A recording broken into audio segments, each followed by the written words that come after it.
Today's episode of Between the Covers is brought to you by the podcast Lit Up. Host Angela Ledgerwood talks with writers she loves about modern life, book culture, and all the ways sharing stories illuminates our world. Tune in for conversations with brilliant minds from the literary world and beyond, like Caitlin Greenidge, Lisa Taddeo, Maeve Higgins, Clint Smith, Minjin Lee, and Stanley Tucci. Whether chatting about the book writing process, navigating our complex relationships to the internet, to America, to the past, to each other, or figuring out how to cope in uncertain times, Lit Up offers a glimpse into the minds, hearts, and creative practices of some of Angela's favorite writers and thinkers. Angie wants to know, what lights you up? Lit Up is produced by Sugar23. Look out for new episodes twice monthly on Tuesdays and subscribe wherever you listen to podcasts. Today's episode is also brought to you by Elizabeth Brooks's The House in the Orchard, a Gothic novel which Tasha Alexander calls alluring, atmospheric, and deliciously creepy. The story begins in Victorian-era London, when young Maud Gower is orphaned and forced to leave her city home for Orchard House in the countryside. Though Maud initially loves her new life, she finds herself struggling to make sense of an adult world she does not quite understand and confused about who she can trust. And ultimately, her efforts to maintain control lead to a violent tragedy, the repercussions of which will haunt Orchard House for the rest of Maud's life and beyond. Says Erica Roebuck, Brooks is a master, enticing the reader forward, one step at a time, but only revealing the path by the light of a candle. Bewitching. The House in the Orchard is out on September 27th from Tin House and available for pre-order now. So every now and again, I have an interview where, even with the long-form, multi-hour format, I have way more questions than I could possibly ask, where either beforehand or in real time during the conversation, I have to puzzle out what conversation to have out of many possible great conversations. My conversation with Elaine Castillo is one of those, where we could spend all of the 2.5 hours on questions of empathy and reading, or we could have spent all of that time on the pitfalls of positive representation, or on problematic writers and problematic writing and the word problematic and whether it itself is problematic, and when and how, if ever, we can separate the art from the artists. Or really, I could have spent that time on Asian film, where in an alternate universe where I'm not doing this show, but rather another show, one on film with Elaine and I as co-hosts as the new version of Siskel and Ebert, but with an analysis of film, not only as an art form, but one like every other that comes from, is implicated by, and is entangled in the politics, prejudices, ethics, blind spots, and vision of the people who make it. We touch on all of these things today, every one of these things, but really today's conversation, the one we do have, is about reading books for sure, but also how we read what we watch, films and series, how we read our histories, how we read the world, but also the question of, are we actually reading? And what would it mean to bring our full selves to a text, even texts that don't welcome us? And what are the implications for raising our reading game to our own writing practices? It may seem like it was by design that September is a trio of conversations about reading and rereading and revisioning and self-revisioning, with Claire Schwartz's book where we discussed extractive reading versus reading that endows meaning, with her collection asking us, challenging us to read outside the margins of types and forms. And then the latest, Crafting with Ursula, on the carrier bag theory of fiction, where really this essay of Le Guin's is about a certain type of critical reading that can lead to a revisioning of narrative, a revisioning of self, a rereading and rewriting of the writer themselves. Today's conversation fits perfectly into this continuum, even if it wasn't by design.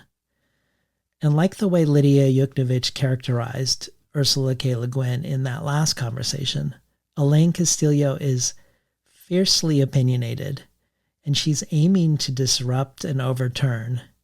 And yet there is something also wonderfully open and generative in her approach and in her book, giving a lot of respect and space for the reader of her work to come up with their own conclusions.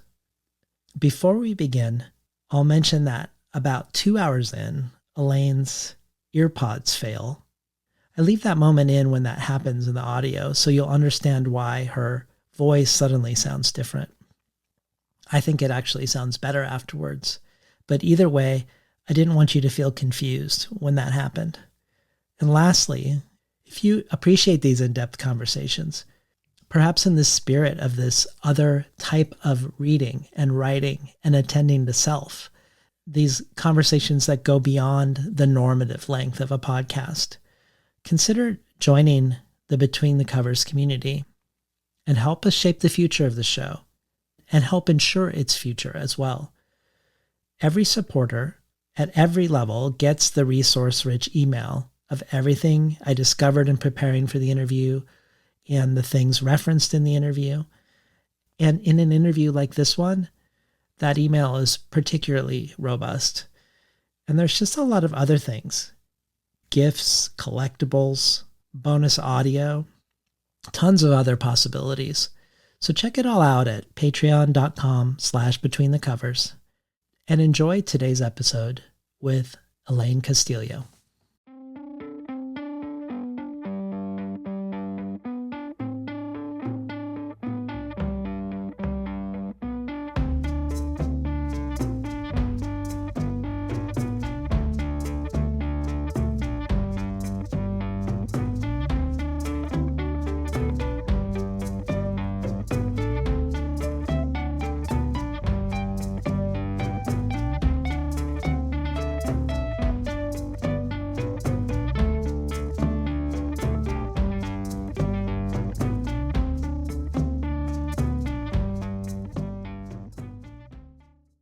Good morning and welcome to Between the Covers. I'm David Naiman, your host.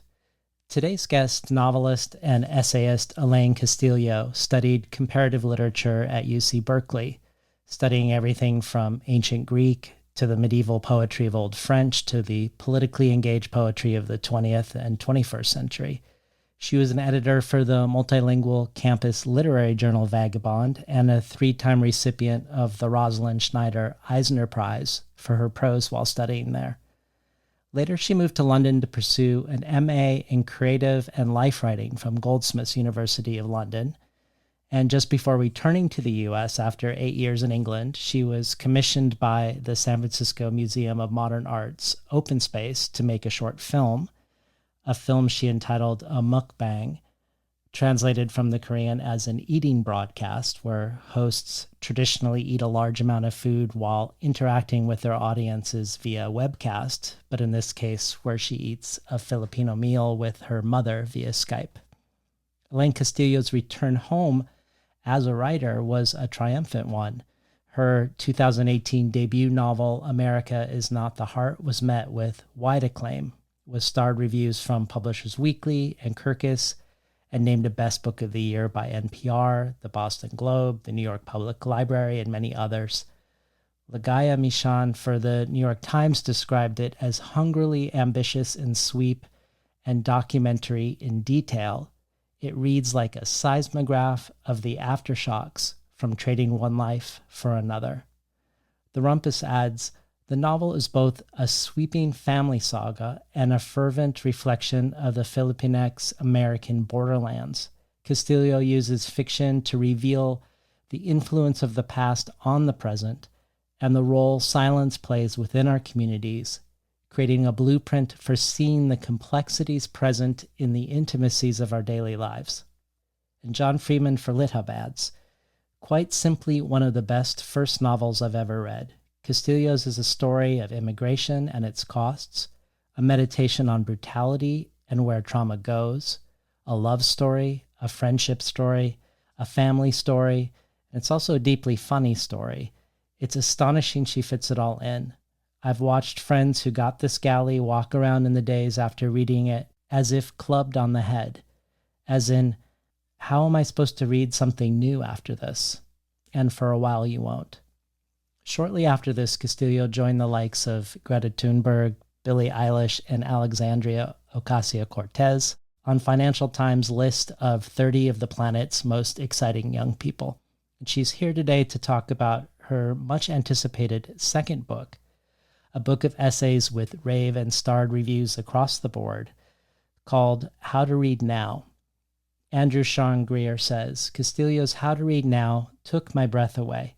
Energetically brilliant, warmly humane, incisively funny, it whips the tablecloth from under the setting of contemporary reading, politics, and intellectual culture in a literary act of daring.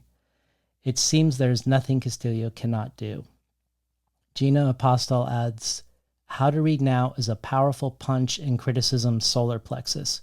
Castillo's take as the unexpected reader is what literature needs now, both an absolute bomb and a balm, a masterclass in the art of reading.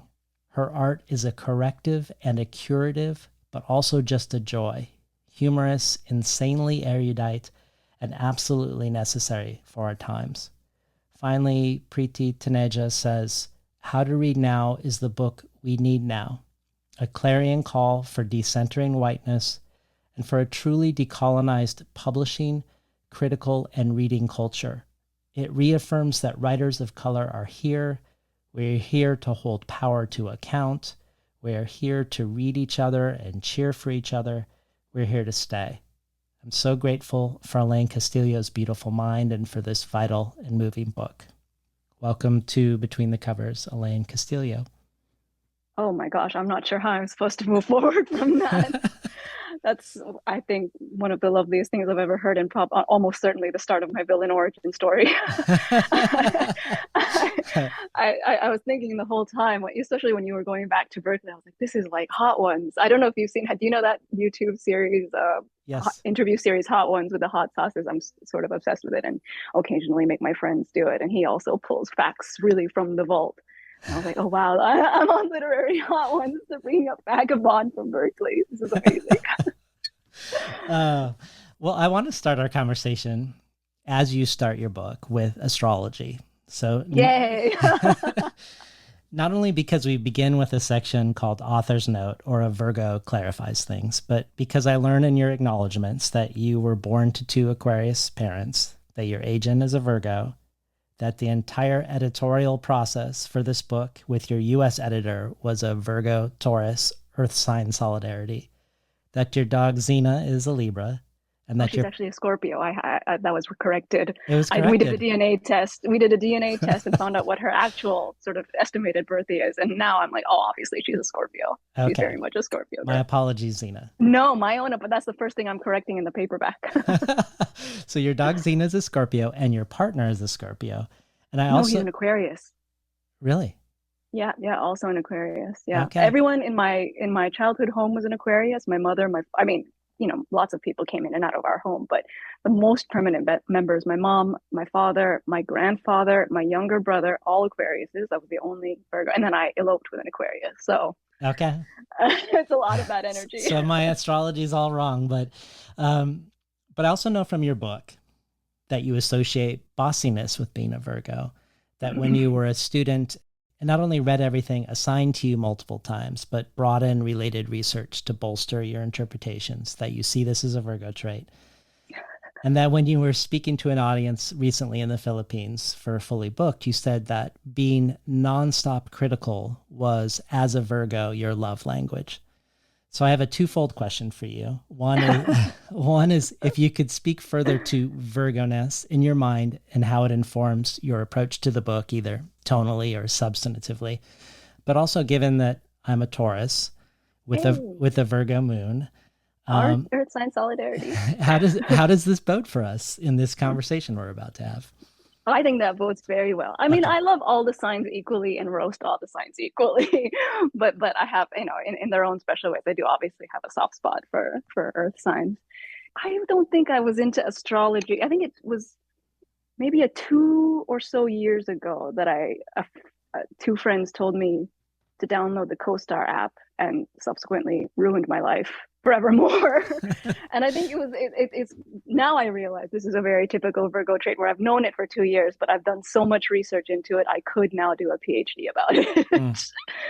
it. Someone was talking to somebody about my North Node a while ago. I don't know what's happening to me, but I think I do realize that actually astrology and the language of astrology is really helpful for someone who's, as I said, whose love language is nonstop criticism because it's a softening. It's a kind of funny sort of lower stakes. I mean, not lower stakes, depending on who you're talking to.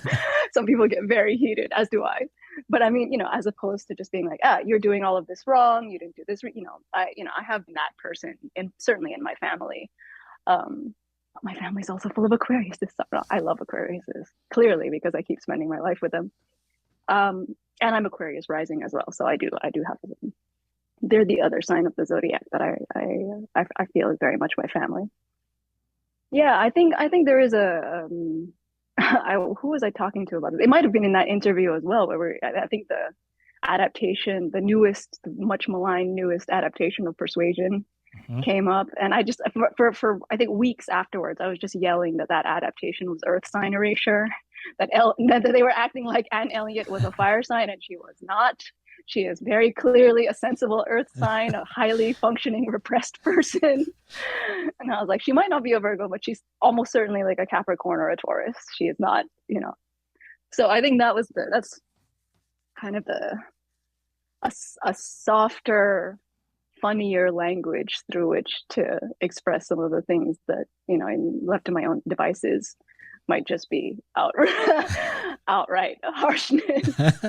I'm trying to grow as a person. This is the thing, Beyonce recently told us this is the era of releasing perfectionism. So I'm trying to hold to that gospel All and, right. and be looser in my life. Well, let's start with the title, How to Read Now. You say in the preface, How to Read Now rolls off the tongue easier than a title like How to Dismantle Your Entire Critical Apparatus, though you've since said on tour that this latter title is really more apt. But very quickly in the first pages of the book, you expand and dilate what you mean by reading. For me, some of the most thrilling parts of this book are your close readings of texts of Peter Handke and Joan Didion, most notably. But what you mean by reading is not limited to books. That, as you say in the book, reading doesn't bring us to books. Books bring us to reading. That books aren't the destination. That it also includes how we quote unquote read what we see on a screen. That perhaps if John Berger hadn't beat you to it, you could have called this book Ways of Seeing also. So let's begin here with this broader sense of reading. Tell us why it's important to look at film and television as much as literature, and that you're addressing non-readers and readers alike in what you're challenging us to do. Mm. I was listening to your interview with Abdelataya. We were talking about this earlier, and he is just one of my favorite writers of all time, and my favorite writer in French. It has been for a long time. And he talks about this also. He talks about in the interview, he talks about not being influenced by literature Mm-hmm. primarily, and also about that kind of resistance of understanding, particularly because of his class background, growing up in poverty in Saleh and in Morocco, the idea that literature was this place for the elites, this place for either Moroccan elites who spoke French and who lorded it over, people like him or his family, or obviously the Académie Française sort of larger corona of what to write in French means, and their dictates from on high. And I think I had that, because whenever I hear him talk about that in interviews, it's sort of, I get choked up kind of every time, and I got choked up when I was listening to yours, because it resonates so deeply with how I felt growing up. I talk about it in the book. There was one person in my life who was a reader, and that was my father. And he was 54 by the time I was born. So he was old enough to be my grandfather. he was a security guard by the time I was born. My mom was a nurse. So like on paper, our sort of family was, and on paper and in practice, our family was very um, just kind of typical working class, sort of fragilely lower middle class aspirational Filipino family. But his class background in the Philippines in the years before I knew him was as an upper middle class kid. That's how he grew up in vegan, as someone who read, who had access to literature, who was literate, who, he was a surgeon, so he didn't grow up with literature in a kind of humanities sort of, this is what 18th century literature, this is what modernist is. But he grew up with a facility with it, in ways that were entirely opposed to my mom, who's the way Taya talks about his mom, whose handle on literacy was much shakier, who and not just literacy in English, but also in Tagalog, supposedly the lingua franca of the Philippines, but it wasn't her first language, and it's not my father's first language. So I think I was always aware that my reading life was also class inflicted, was a gift I was grateful for, but it was also this world that I was squirreled away into, that did feel distinct from the rest of my life, the rest of my, my class background, my neighborhood, my other cousins. And I mean, I think about it. I hadn't thought about this for a while, but someone was asking me like, oh, when you were a kid, did you give stories to people? Did you talk? And I was like, I never talked ever that I was a reader or that I wanted to be I wouldn't have, I was quite late when I thought I wanted to be a writer as well. I think I always sort of knew that it was just this, it was a world that I entered that seemingly was only populated by me and my dad, and I was aware that there was something about it that there was a suspicion about it, from other people in my family sometimes, that, oh, by reading maybe you think you're better than us, or and I was always really at pains to not fulfill any of those, or to meet any of those suspicions. And I was such a bullshit kid. I was getting into fights all the time as well, and probably that schism in my sort of young life was part of it. But yeah, so I think that's how reading came, or early reading really came to me as something that was connected to books, but I never had a comfortable relationship with books, or with the literary. I mean, we didn't have a New York Times subscription. I didn't know anyone who read the New Yorker. Like, when we got the San Jose Mercury News and I flipped to the, literature pages, and if they reviewed like a travel book, I'd be like, whoa, amazing. But, I didn't know who Yeah. Michiko Kakutani was. That was Yeah. not in my, like, if the Milpitas Post reviewed like a book, I was like, whoa, amazing. Because I knew that, I had this incredibly tender, obsessive, but also fraught, somewhat secretive relationship to books. And that, my father and I, like, when we went to books, we went to Goodwill to get used books, or we went to the library, or we went to the secondhand bookstore in Mountain View, which has since closed down, which was such a big warehouse. We could just kind of get lost in it. But when we would go to like the indie bookstore, and like the town similar, we would just get, you felt palpably that you were being looked at, like you didn't belong there. And I remember I was telling Christine Balua, amazing bookseller at Loyalty Books in DC, how much I wished I had had a bookseller like her, or the kinds of, bookstores that specialized in the works of writers of color that were decolonial in that way. Because that just was not my experience of bookstores. My experience of sort of white-owned bookstores was very much one of like, if you're here, we're watching you because you and your dad look like you're potentially shoplifters. Right.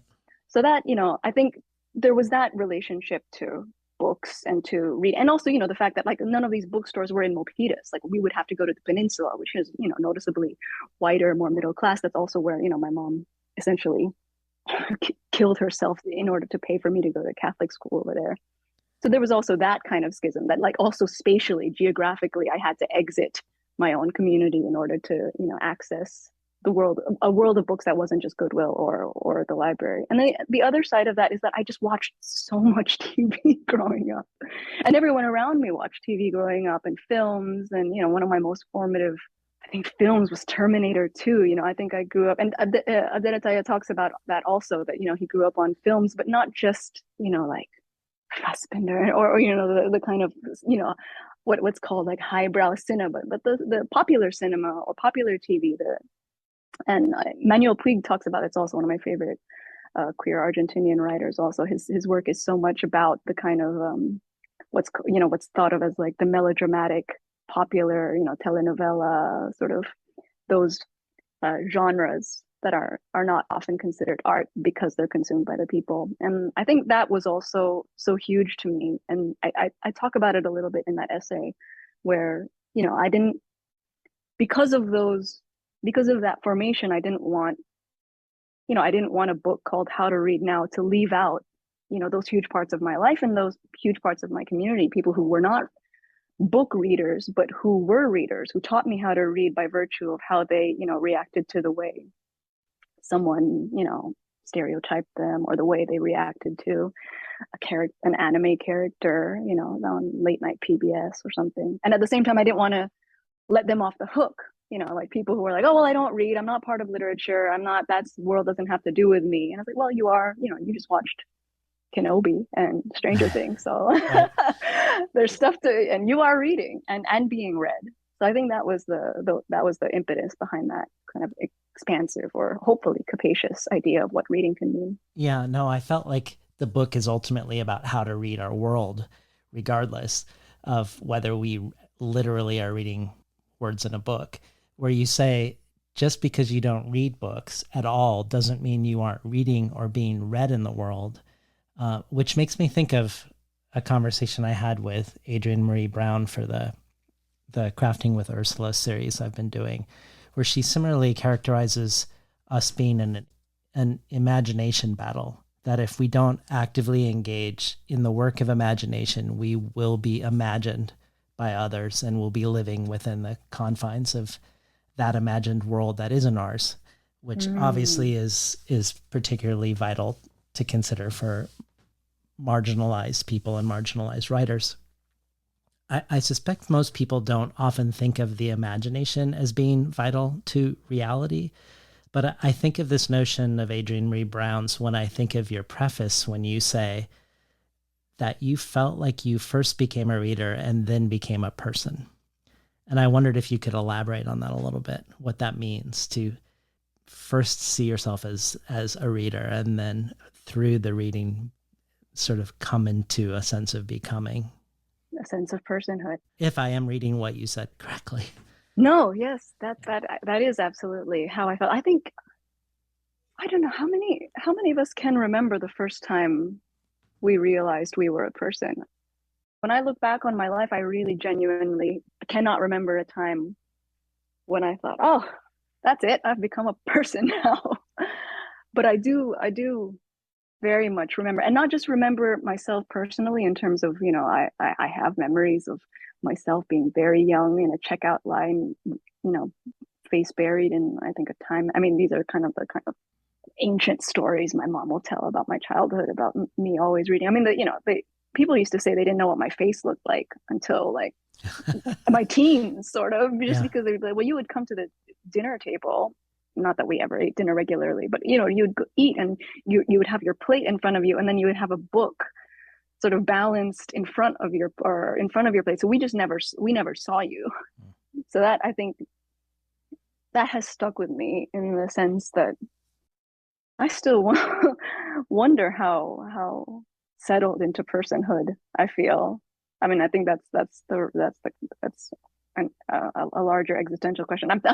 This is gonna. I'm reading a lot about virtual reality right now, because this is the kind of thing that happens when you're writing a novel or trying to meet a novel deadline. People ask you what you're reading, and you say very bizarre thing, very out of, like, oh, I'm reading about different types of leathers and just the kind of weird research. And I'm reading a lot about virtual reality and thinking a little bit about personhood and ego dissolving, and also the profound, how virtual reality, people who are using virtual reality for medical purposes, for therapeutic purposes, thinking about virtual reality as, perception modifiers, something that fundamentally can change because of the kind of overwhelming visual output it sends to our brain. Yeah, how we feel and how we think, and not just about what we're seeing in front of us, but about our bodies, about our sense of selves, about where we end and the world begins. And there's been some really exciting, really intriguing sort of research being done about how it can be used for people who have chronic pain or anxiety or PTSD, because the ways that they're describing virtual reality, or how something like that works on us, what they're really talking about is imagination also. And there's so many instances where in the things I'm reading about the powers of virtual reality, it sounds like reading a book. It sounds like what happens. I mean, to a much lower extent. Obviously, the power of virtual reality is that it's so all-encompassing sensorially in ways that, you're in this headset, you're immersed in this world, but it's not that different from what happens when Yeah, you I are don't think so truly either. viscerally captured by a book or viscerally captured by a film. So that I love that idea of the imagination battle, or the imagination as a theater for a really fundamental, yeah, battle ultimately. I think what you were talking about with imagination, or if we don't imagine ourselves, that we will. I'm not, now I'm going to paraphrase it, even though you said it literally 30 seconds ago. It'll be left to others, or we'll be stuck with how we have been imagined by others. I think about that. I was thinking about this recently when, what had come out? I mean, one of those very tedious, I mean, this is the kind of thing that comes around, I feel like every season, like seasonal allergies, some sort of very reactionary kind of faux white liberal article that's about like, oh, white people should be able to write, from the perspectives of people of color. Otherwise, we lose the powers of imagination, and we lose free speech, we lose artistic freedom, etc. All of things that, I mean, in principle, I don't find noxious, but things like free speech or artistic freedom are very easily weaponized to ultimately protect the powerful from any substantial critique. And I was thinking about it when I think you can have an article like that that's supposedly defending sort of the rights of, I guess, middle class white people to uh, write whatever they want, and also to inhabit the worlds of anyone they want, including, what they're always talking about here is I should be able to write like a person of color. That's always it. And don't tell me that I can't. Don't tell me that my freedom is restricted in that way. And when you put that hand in hand with the statistics that we know about literature, which are that, since the 50s, what is it, like 3% or something like of literature has been written. Of course, I'm not a numbers person, and if it's a 3, it might be an 8. So you'll understand that there's a sort of numerical, not dyslexia, the other word for it, in my brain. But I think it was something like in 2000, yeah, in 19, since the 50s, just the percentage of literature that had been published in America that was by writers of color. I mean, a pitiable percentage. I think, and in 2018, that year that my first novel was born, I think it was something like 10 or 11%, which was like one of the highest. And so you put that statistical reality with these kinds of self-aggrandizing arguments, the kind of logical endpoint of that is not only do people not want writers of color to write their stories in a kind of material, financial, material way, in terms of, the book's not actually being published, but white people should also think they should write those stories for us. Right. That is ultimately, that's the endpoint that you're reaching when these two arguments are being employed side by side. Well, let's flip that and think about it from the perspective of the reader too, because I really like this. For instance, when you say that white supremacy makes for terrible readers, which I think is a great quote, and that we excuse racism as coming from ignorance, as if, in your words, if only people had told me Filipinos were human, I wouldn't have massacred them. But that in fact, it isn't ignorance, but rather that we're overeducated in white supremacy. And I think this is a really brilliant framing. You call white supremacy a formative collection of fundamental reading techniques that impoverishes you as a reader, a thinker, and a feeling person. A set of techniques that we're so educated in that sometimes I think we can't see that we are educated in it in the first place. And thus we might even mistake it for ignorance of the other, rather than seeing that the ignorance of the other is actually sort of baked into the education itself, if I'm understanding you correctly.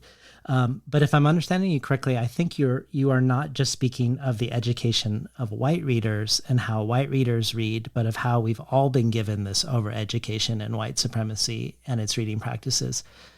because one book that I've been thinking a lot about as I was reading your book is a book by Dion Brand called An Autobiography of the Autobiography of Reading, which is Mm. about reading, and it sort of speaks into this too. One of the things she mentions is a quote by the Marxist Trinidadian historian C.L.R. James, when he says, "Thackeray, not Marx, bears the heaviest responsibility for me." And Brand, whose own work has been influenced by Marxist thought, says Thackeray, not Marx, made her too. And she then goes on to do a close reading of Thackeray's Vanity Fair and how, when she read it when she was young, she laughed like CLR James had, as she was supposed to do, alongside Thackeray as he made fun of the aristocracy. But reading it now, she's amazed that she didn't see that there was a Sambo character on page 1 and on page 7. And she barely remembered Mrs. Schwartz, the quote, rich, woolly haired mulatto from St. Kitts, who appears 36 times in the book. And she describes her not remembering of a horrific drawing in the book of a black woman portrayed as uncomfortably ill suited in Victorian clothes as an act of quote unquote clinical forgetting. That, to use your framing, perhaps, and I want your thoughts on this, perhaps Brand and James were also overeducated in white supremacist reading techniques, something that you and Brand are sort of step by step suggesting ways to unlearn. And I wondered if this rang true. But either way, I was hoping you could just speak a little bit more to this question of racism and racist reading practices being an overeducation rather than an ignorance. Mm. Oh, I love that. The idea of Thackeray. Thackeray made me, not Marx. I haven't heard of that book. I'm gonna pick it up after this interview. Yeah, I mean, I think there's multiple things I want to get into in this question.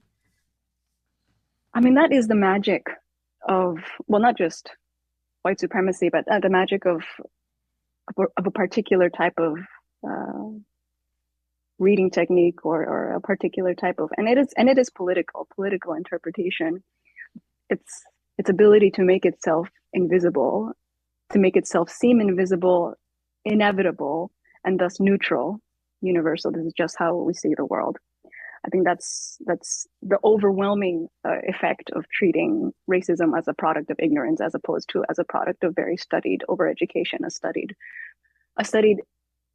I mean, epistemic production, a way of producing knowledge about the world that then produces people in the world. And I think that my equivalent, or my version of that, would probably be Homer made me before Marx made me. I read Homer before I read Marx, and I read Greek myth. I was a real big classics nerd from a kid, because my dad gave me Edith Hamilton's mythology, and we read all of these sort of the kind of children's versions of the myths, and then the translations of things like, yeah, Homer, Herodotus, in the era where I thought I was going to be a Filipina Anne Carson. and and I talk a little bit about my classics past in the last essay of the book, especially talking about Homer's Odyssey and a specific scene.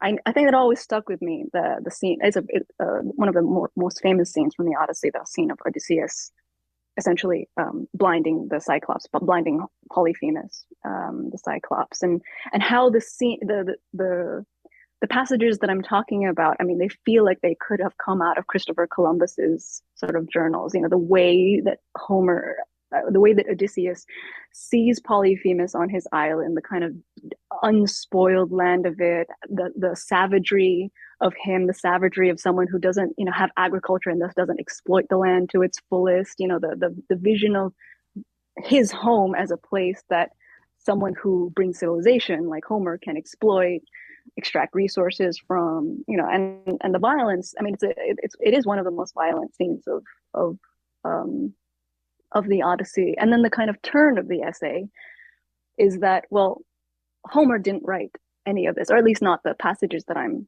describing. Samuel Butler wrote this. Samuel Butler, the translator, the colonial era translator of Homer, wrote this. Samuel Butler, who left England to come to New Zealand on a ship called Roman Emperor, wrote this. So, what are the kinds of ways of thinking about the world, ways of thinking about who constitutes a monster and why, who constitutes a killable life, a destroyable world, and why, and how is that being passed on to Butler's specific readers? Because there are there are distinct differences in Butler's translation as compared to, for example, Emily Wilson's translation, the first woman to translate the Odyssey into English. The kinds of things that Butler elides. For example, Odysseus's name. Odysseus's name means, it comes out of his grandfather.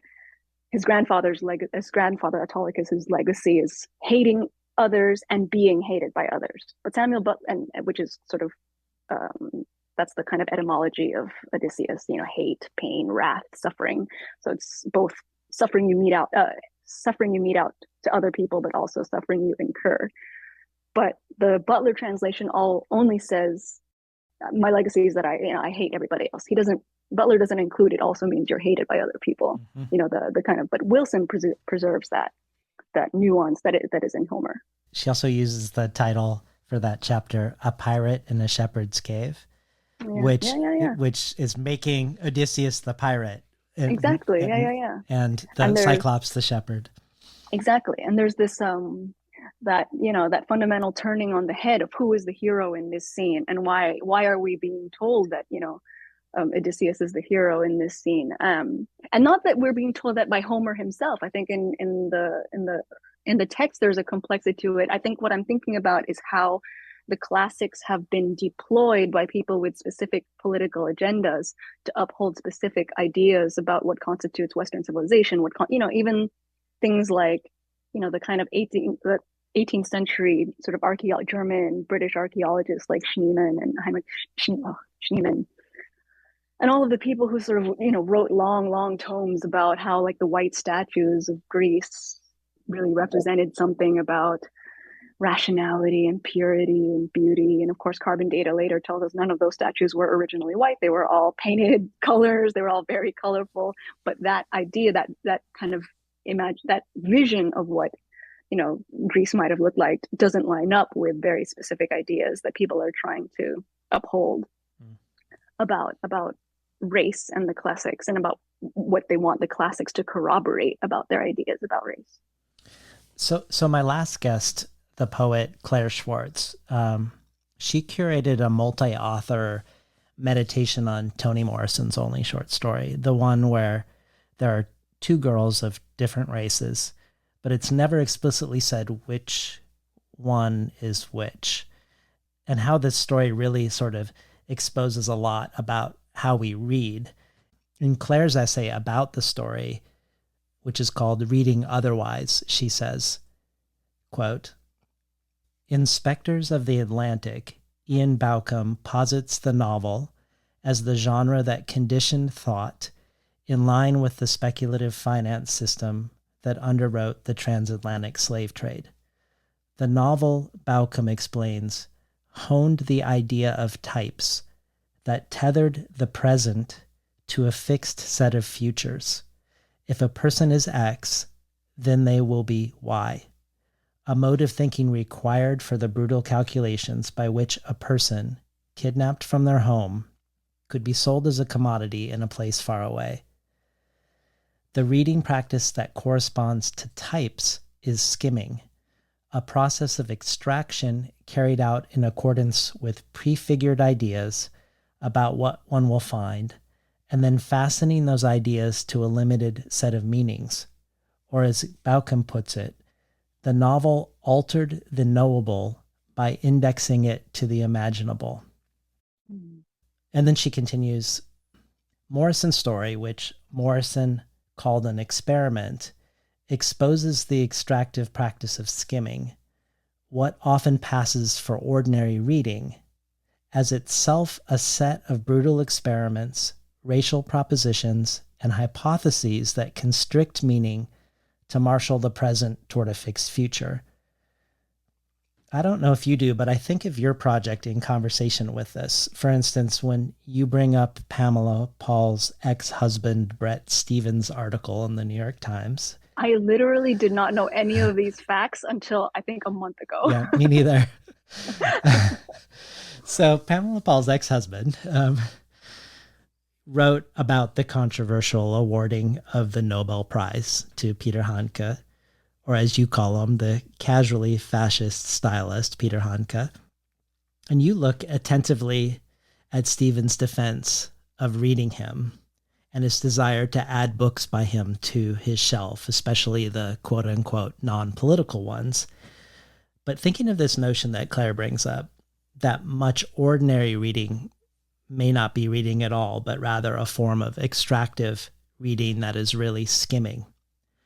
If I read you correctly, if I read Elaine Castillo correctly, your argument is that to read Handke non-politically is not to read him.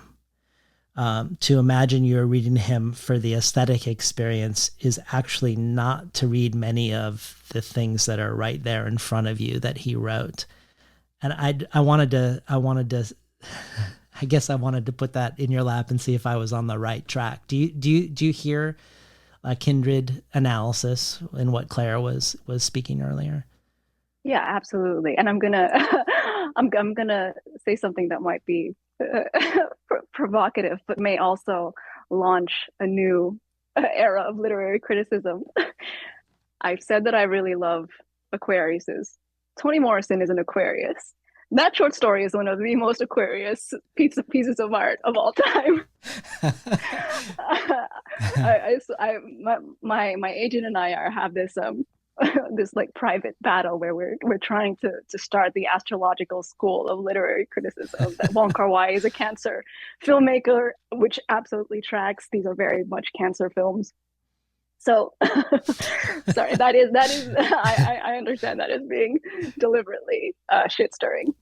But I think for a while as a not as an air sign, as an earth sign, there was some times where I had not difficulty with that short story, but maybe sometimes difficulty with the kind of thrill I think people got from reading it, or the thrill people had about feeling like its provocative sort of lack of labels kind of unsettled their assumptions. I mean, but this is probably an earth sign thing. I'm like, just yeah, give us the material facts, but I think, what you're talking about with the extractive process of reading and not to bring it, I mean, I am going to bring it back to virtual reality, but in one of the things that I was reading with respect to virtual reality, there was essentially a kind of clinical experiment where they were trying to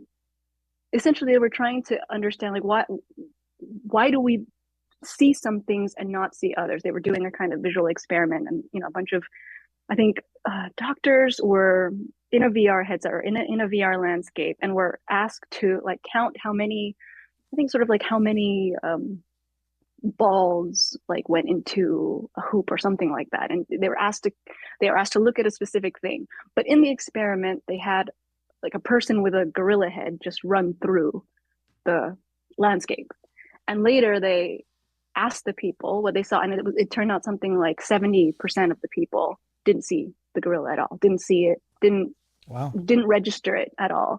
And it was because they had been told to look at something else. They'd been told to look for something else, and because they weren't told to look for that or to be aware of that, they just didn't see it. And I think of that when I think about the it reminded me of some of the points that I was thinking about when I was thinking about how Handke's Nobel win was being lauded and vociferously defended, and under what terms. Because I don't, there's nothing in my, I read Handke and a lot of Austrian writers growing up, as I talk about in the essay, and there's nothing in me that's asking people to not read his books or any books that we might deem, problematic, which I have been saying is a very nothing burger of a word. But it's just this idea that, well, I'm reading him, but I'm reading him non-politically. Okay, well, you're not reading him because it's there on the page. And it's not even the sense of like, oh, I'm separating his aesthetics from his politics, as if that were an endeavor that were possible in any case. But it's just simply, that's just simply not, the person with the gorilla head is running around on the page. So the idea that you would read the books and be like, well, no, I'm only reading for these very specific beautiful sentences. Okay, the sentences are literally like about white victimization and seeing yourself as a suffering Chinese man when you're a white middle class person. But okay, it requires a real willful act of ultimately misreading. It requires a very willful, selective type of engagement to say, well, those things, they make me a little bit uncomfortable, but I don't really want to engage with them or deal with them, or but all the other stuff, the rhythm of the sentences, the succinctness of the prose, or the way the ruminations are shaped, that's what I respond to. I mean, I'm not saying that that's an unworthy way of responding, but don't say that that's not political, because I think that's also what I'm trying to get into in the larger um, point of that, or not point, but the larger kind of argument of that essay, which is called like reading teaches us empathy and other fictions. A lot of it comes out of, my analysis of Hanke also came out of just seeing these kinds of cliches around literature being sort of circulated, perpetuated, that, reading teaches us empathy. And the kind of subtext to that was always like, well, reading marginalized people teaches us empathy, because we have to feel empathetic towards queer people and people of color and immigrants, because like it's really hard what happens to them. And when I read these books, like it really makes me a better person. And we think, I mean, and what I say in the book is that it creates this dynamic by which we go to marginalized writers to learn specific things, to extract ethnographic data. I mean, when you're talking about this kind of extractive skimming.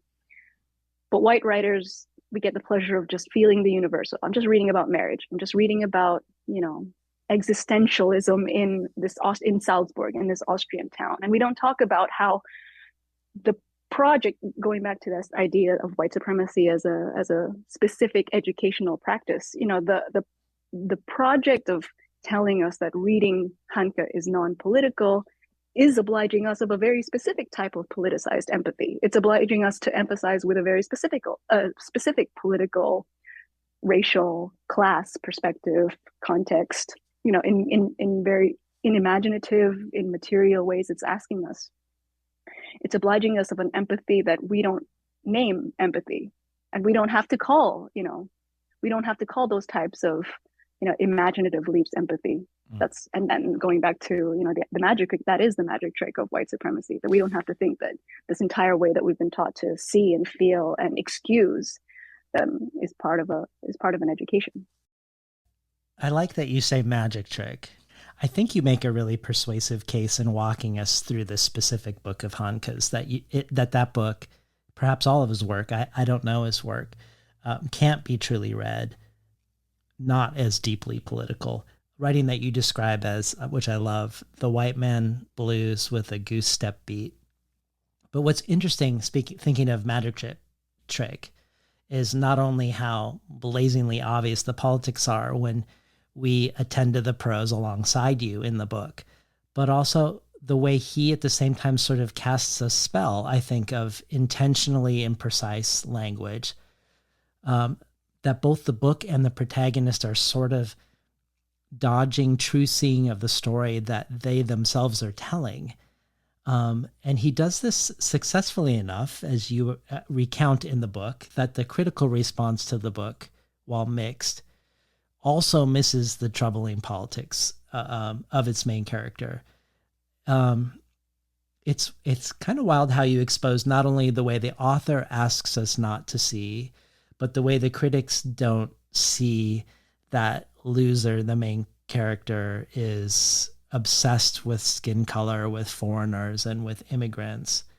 But also what you alluded to earlier about this notion that even while he's obsessed with this, he sees himself in the subject position of the suffering Chinese man. He's a white man.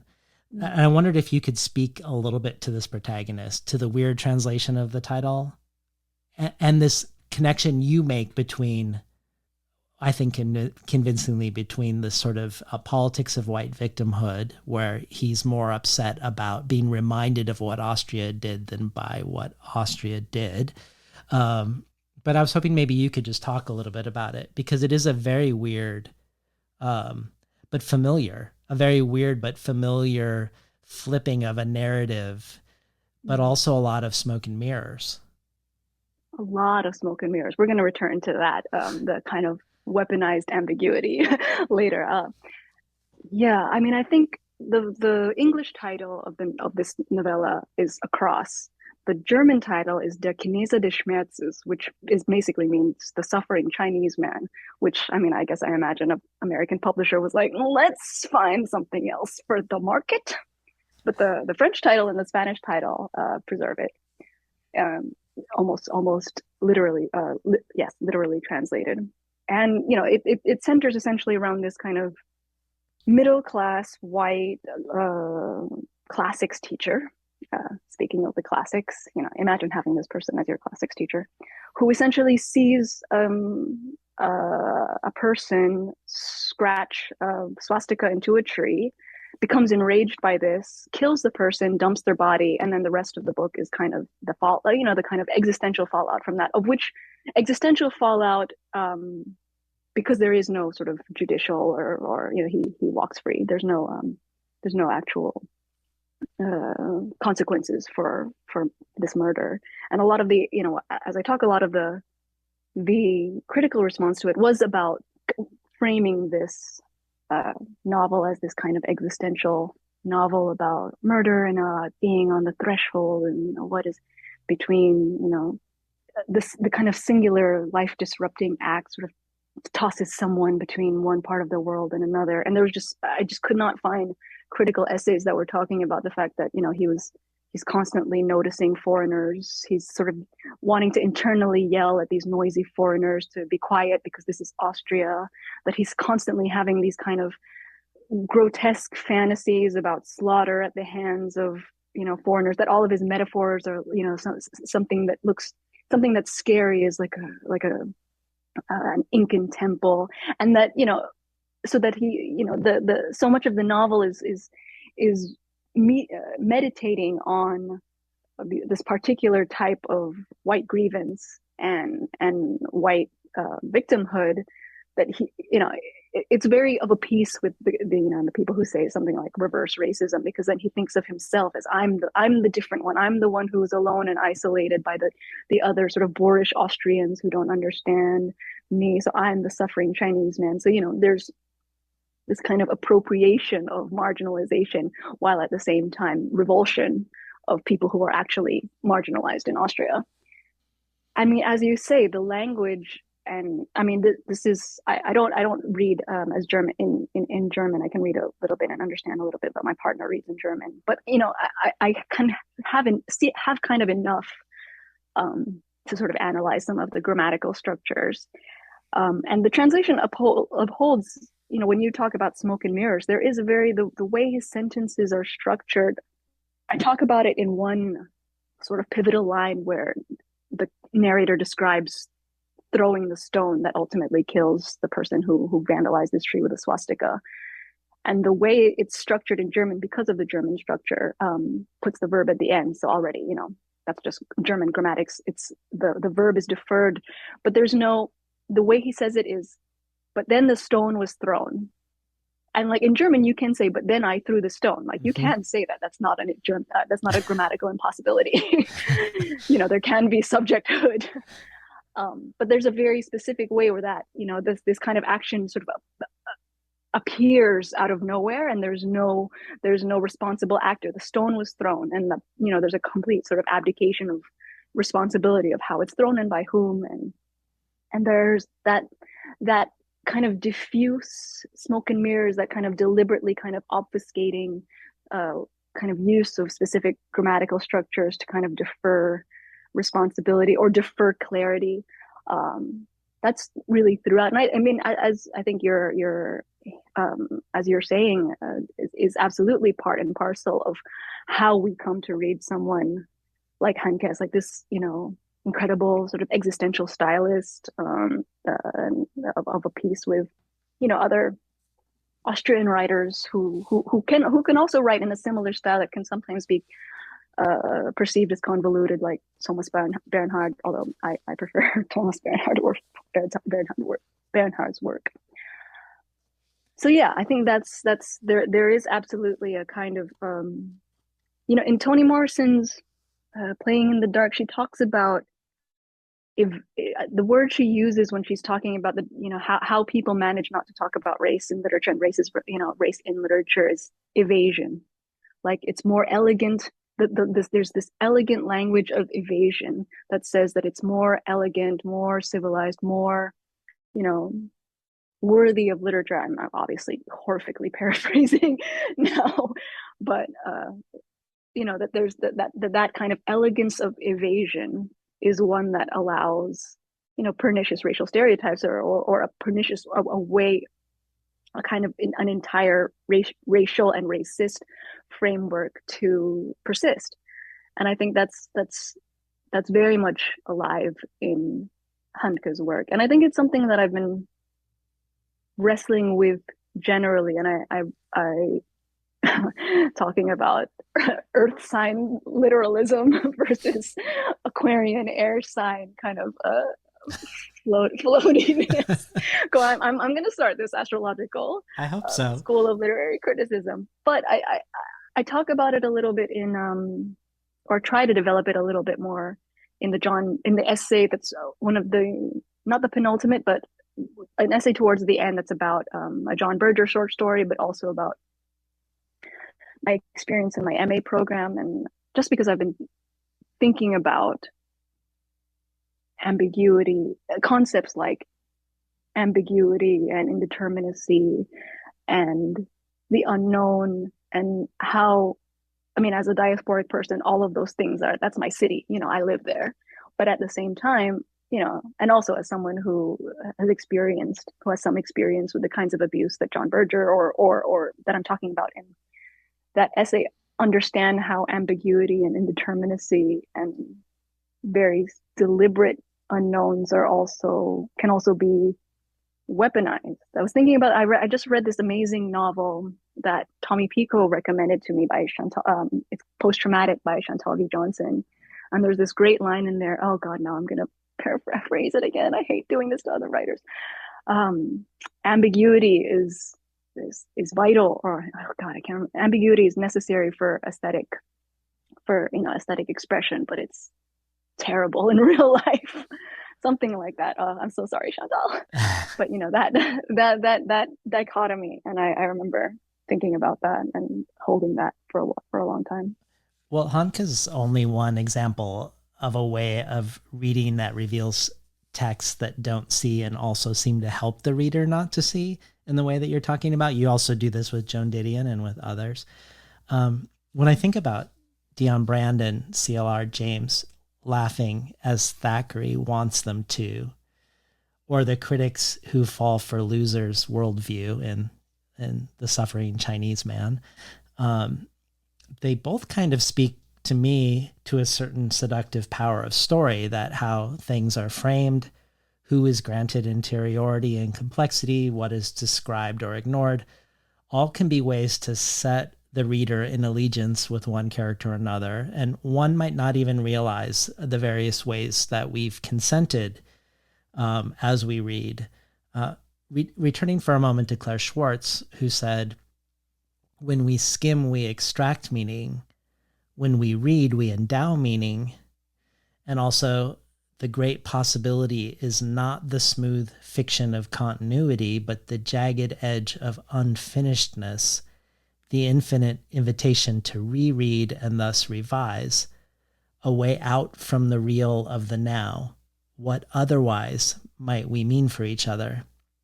I think of this when you say that, having grown up, you were almost always the unexpected reader, but also that in the end, you see that being the unexpected reader has been one of the greatest gifts of your intellectual life.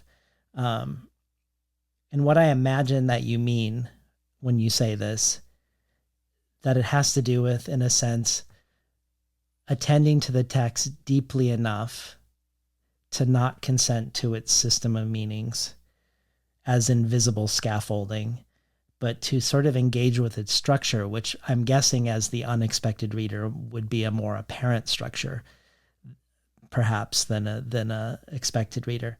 I don't know if I'm saying this well, but introduce us to this concept, which is one that I've already been mulling over and quoting from.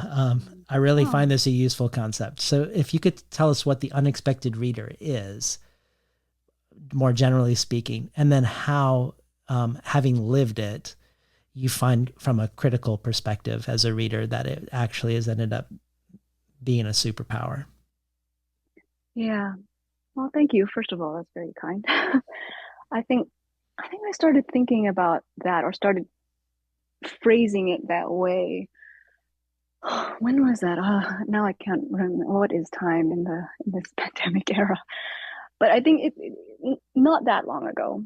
Just because, you know, when you're a reader on your own, especially you're a reader on your own, the way I was for so many years, a reader on your own, you're not really exposed to how I at least I wasn't really exposed to how other people read or expected to be read. I think you know, as I said earlier in the conversation, it was such a solitary activity for me, and because of that, I was used to reading books that were not for me, that had not imagined me, that could not imagine that. I mean, in all likelihood, could not imagine me.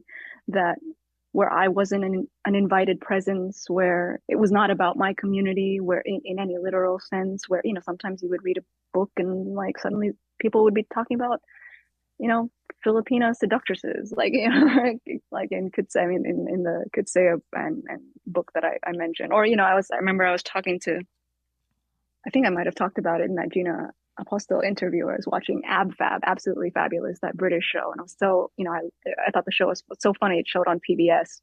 I think I was 13, 12 or 13, and I wanted to show my friend, another Pinay, this cool British show that I was watching. And the very episode that, you know, we had a sleepover, and the very episode that we watched was one where they just tossed off this like racist joke about Filipino houseboys. And I remember my friend just looking at me like, "Oh, really?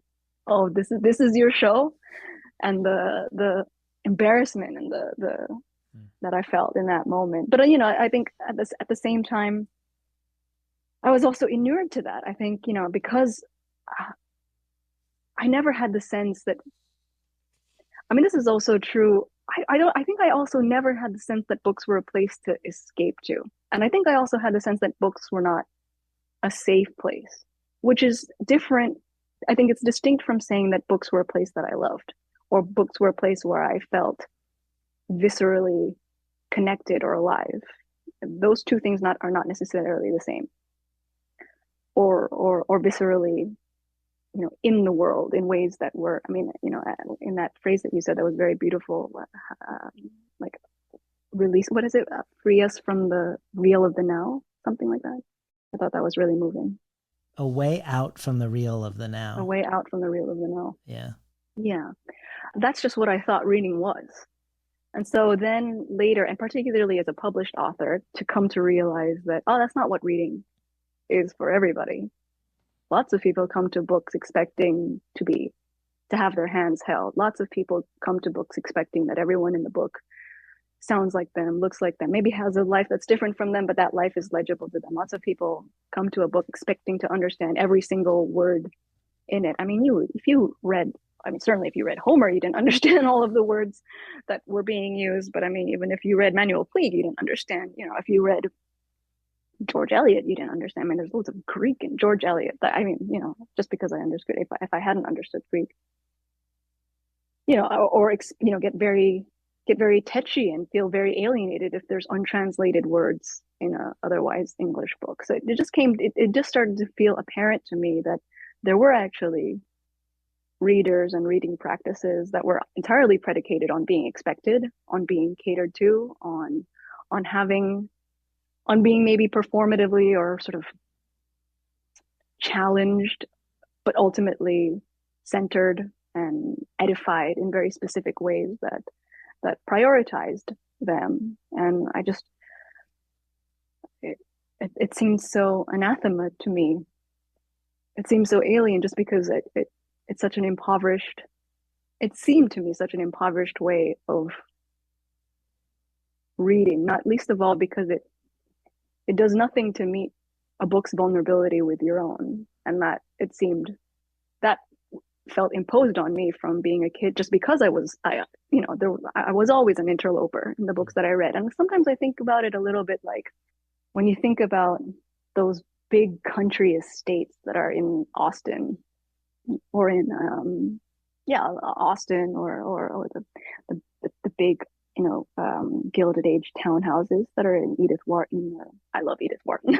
Maybe I shouldn't use Edith Wharton as an example. I also like quite a lot of Austin, and the difference between being invited as a guest to those houses and coming in through the front door and sitting at the table and speaking the language and being in the main dining room versus being a thief or a servant in one of those houses, as I would have, someone like me would have expected to be. Not necessarily imaginatively. I mean, obviously, I very much identify with Anne Elliot as a highly repressed person who fucked up and doesn't want to bleed on other people.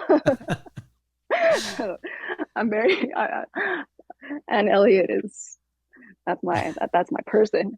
But that the difference between what it's like to prowl around a house and what you might see, if you come to a house not necessarily invited versus how it is to come to one of those grand houses invited, catered to, fed, the kinds of food you might have to scrounge for yourself, the kinds of things you might see that if you were invited you might otherwise miss or be invited to miss. Yeah. Oh, and the flip side of that equation of the unexpected reader that I also thought was useful was that writers or comedians or whoever who are shocked by negative feedback that they receive, it's because of this notion that they haven't even imagined this reader or this audience member. Like they didn't conceive of this person engaging with their art, and perhaps in their dismay at the negative feedback for their racist or homophobic activity, they wish they weren't reading their art, perhaps. Yeah, I mean, I think that's so the obeisance that's often demanded when, I mean, at least that it seems to me that's being demanded when people try to weaponize free speech as a way to essentially shield themselves from, I mean, legitimate critique by, BIPOC writers who are pointing out racism in an author's work, or trans writers who are pointing out transphobia in an author's work or public persona. All of these things are just saying, well, I mean, I didn't expect you to talk back. Right. Well, speaking of talking back, I was watching a video of the French Algerian writer and philosopher Elaine Castillo recently, and she was talking about her close friend Jacques Derrida, that when he moved to France from Algeria, that he aimed to master French in order to harm it, which makes me wonder if this gives a subtext to deconstructionism and to the tortured syntax of Derrida's language. Because I had a recent guest on, Hernan Diaz, who studied under him and called his writing. Oh, really? Yeah. I didn't know that. And called his writing style poisonous. But I wondered if that was by design, like if part of what he was doing was wounding French, wounding a colonial language. But it also makes me think of my conversation with Abdelataya, who also feels at war with the French language, something he speaks about inside of his own books as well as outside of them. But he's definitely another author who's creating a new French through his encounter with a French that would rather have him submit to it on its own terms.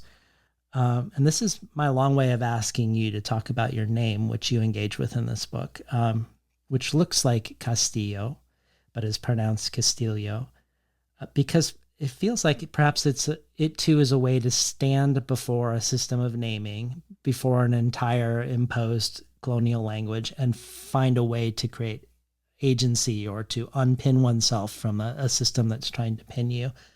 Could you talk to us a little bit about that legacy of this system of naming in the Philippines, or what it means to you that your name is Castillo, and Mm. if there's something about it, some aspect of that gesture that carries over into your writing in other ways? I love that you brought up Derrida, someone I have a very fraught relationship with. I love Hernan Diaz calling his writing poisonous. There was a time in my college life, so I guess between the ages of something like, yeah, I guess like 19, 18. This is around the time that people get into continental philosophy. I read a lot of Derrida. There's a book of his, Le monolingualisme de l'autre. And there's, I think the opening line of that is, Je n'ai qu'une langue, ce n'est pas la mienne, which is, I only have one language, it's not mine. Essentially, it's talking about, how he speaks in French, and yet his foreignness within French as a, Sephardic Jew of Spanish descent who was born in Algeria, and the kinds of um, sort of cultural context that subsequently followed him and influenced his work. One of the books of his that I was reading just before he died, I was living in Paris actually in 2004 when he passed away, and there was this kind of, well, I mean, it was a strange time to be in Paris anyway, but it was a strange happening. And I think at the time, I think I was reading, God, what is the title? It's his book on Paul Celan, the Romanian poet who wrote in German and who very famously wrote and felt enormously conflicted about writing in German, writing essentially in his language, in the language of his poetry, but also in the language of the people who butchered his parents. The way Celan's poetry sort of is grappling with the meaning of writing in the language of your parents' butchers, undoing German in a way, undoing it from within, uh, dissolving it, breaking it down, arguing with it, but also ultimately making poetry out of it. I remember I held a collection of Sinon with me for a long time because it resonated with me. And then I remembered after that, there was, I think there was a history of Derrida essentially defending one of his colleagues who had been accused of sexual assault. That's right. It's I can't remember the exact details. And then, of course, uh, going back to some of the things that I'm writing about in that Berger essay. I think probably you're bringing it up, but I think subterraneanly I must have also been thinking about Derrida in that time period. I love how Abdelataya writes in French. When I said he's my favorite writer in French. I mean, when I lived in France, I remember going to the FNAC and reading in French and going for books and being so struck by how there were rows for literature, fiction, essay, whatever, and then there was the corner that was littérature francophone or d'outre-mer, which is to say, the literature from the colonies, francophone literature, which is not French literature. Let's be clear about that. It's literature in French. It's literature written in French by the people we colonized. But Edouard Glissant, Aimé Césaire, they were all in the francophone literature category. Because I started learning French, and then it subsequently became my second language, and I speak it now better than Tagalog or Pangasinan, which is a very, very weird fact of my life. Um, I started learning French in 2004, and then I think I found his books in 2000, I want to say six or something, because I think that's when I have them here actually in French, the ones that I got. I think that's when L'Armée du Salut came out and Une Mélancolie Arabe. And I remember just being so, it was just it felt like breathing after having been underwater. The way he wrote in French, the way he writes in French, and the way his French is such a resistance to the kinds of French I was being taught, the what constitutes proper French, what constitutes French literature, what l'Académie Française says about French literature, all the fucking shows in France with old white dudes talking about, the latest novel. And then just even the way the intellectual culture in France was, I'm saying this because I'm going to France next month because the translation of my novel is coming out. So this is all, I'm gearing up to have all of these arguments. And, um, there's it's such a resistant French. And I think in the essay, in the interview with you, he talks about it as pauvre français, Mhm. like not mauvais français, not bad French, but the French of the poor, poor French, and how, the specific context, the specific ways that he speaks French, the the things that he is drawing into that French, the rhythms and the language and the even the incantatory kind of rhythms of it are all in allegiance to something that is not, the hallowed, all the laureled writers of, that l'Académie Française says are the great lights of French literature.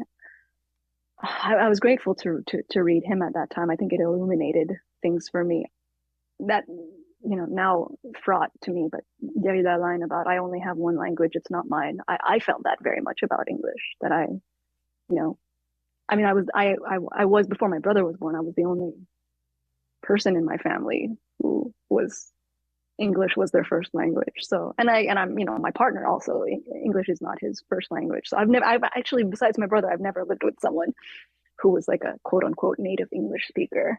So I think I've always been surrounded by people who themselves were works in translation. And then I think they passed that on to me, that I also felt that my English was fundamentally felt, and I lived in it fundamentally differently from people who, had we talk about generational wealth. I also think about like generational linguistic wealth, generations of people who always felt comfortable speaking this language.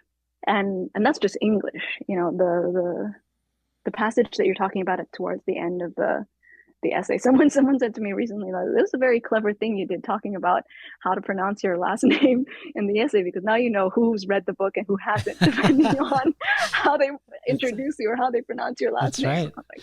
I was like, that was not intentional. That sounds like a Scorpio thing to do, which I'm saying this as with love. My best friend is a Scorpio. um, or I mean, maybe it's a Virgo thing to do, to put this like secret quiz. But I hadn't realized that was it. I think I was just, I've often thought about my name, and sometimes you just have to, just as a person going around the world, as a Filipino person going around the world, sometimes you say your name to people, and this especially happened in England, obviously not in the Bay Area, because I'm not in any way an anomaly in the Bay Area. But when I was living in London, you would say your name and they'd be like, how does that Spanish last name, not visibly Spanish looking face to my eye, what is that? Are you married to a Spanish person? Are you what? And, thinking about why I have a Spanish name and why we pronounce it the way we do, it just got me to sort of research and think about surnames. Because I knew about the thing that I talk about in the essay is the Claveria decree, which is essentially this decree, just basically telling colonized Filipino natives to choose a name from the catalog of last names, that essentially the Spanish colonial government distributed to throughout the archipelago, which, worked successfully in some areas and didn't, and some, and worked in these very kind of idiosyncratic ways. Sometimes the governor would just be lazy and just give you like the part of the catalog from C through E, and it was like, here, you can choose a name from here. I'm not going to give you the whole catalog. All of these things that are entirely dependent on the whims of that particular colonial governor are things that we are living in the legacy of, that through that's how easily cultural genocide can happen. And I think about that when I think about obviously how my family pronounces our name, and how I do routinely have to say. I mean, I've started to get better at it. I'm like, if you call me Castillo, that's not. Before I would become very militant about it, but as Beyonce has said, I'm trying to release perfectionism and be more accommodating and less of a dickhead in my life. So yeah, I mean, but I used to be a lot more militant about it. And, I don't think it's something actually, no one in my family talked about the fact that we pronounce the name wrong, ultimately wrong within a Spanish colonial view. This was always, this is how we pronounce our name. And I would remember, I remember the first time, I think I was watching a video with the Filipino author R. Zamora Linmark, and he was talking about a character in his book, and the character's last name is Castillo. And he was reading aloud from it, and then he said, da, da, da, this person Castillo, I think it's Edmund or Edward Castillo, and he said it the way I say my name. And I felt there was this sort of visceral shock because there's a specific way that, Filipinos say this name that I don't hear often, outside of my own like community. And so I remember when I saw that clip, I remember feeling this sort of, I felt like so surprised you're not even able to categorize what you're feeling as joy or pleasure. And the pleasure that I feel when I hear Filipinos pronounce my name the way my father pronounced it when he said, you're a Castillo. All of those things are, I think it was sort of just trying to take a journey back into why we pronounced our name that way, and how it could be an act or a form of resistance, or a way of, I think the line I use is like a punchline back into the void. How, and how that relates to how Abdelataya uses and deploys French, or resists French, or fights with French. Yeah, I think so. I mean, he made me even understand like Beckett using French. For a long time, I had a real like suspicion, and I still kind of do have a sort of, yeah, maybe suspicion or impatience around Beckett's use of French, just because the way it's often sort of framed is like he was using it, like purified his language. He's able to access this kind of pure language by writing in French. And I think he himself sort of describes it that way. It's easier to write with, what did he say? Like it's easier to write with no style or something like that. I mean, obviously he still writes with a very specific style, but I think I started to come to think of it as like, well, he's also an Irish writer. To write in English is also a very specific thing for an Right. Irish writer. And so how is that choice also in its own way have echoes of the colonial, or specifically political? Well, if we think of your name Castillo and bring it back into reading, I wonder if part of the equation is not only that we should really read what is there, really read the words within all the different matrices of meaning, and whether sociopolitical, aesthetic, or ethical or psychological, but also that we should be bringing our full selves to the text, aware of where the texts themselves don't welcome aspects of who we are.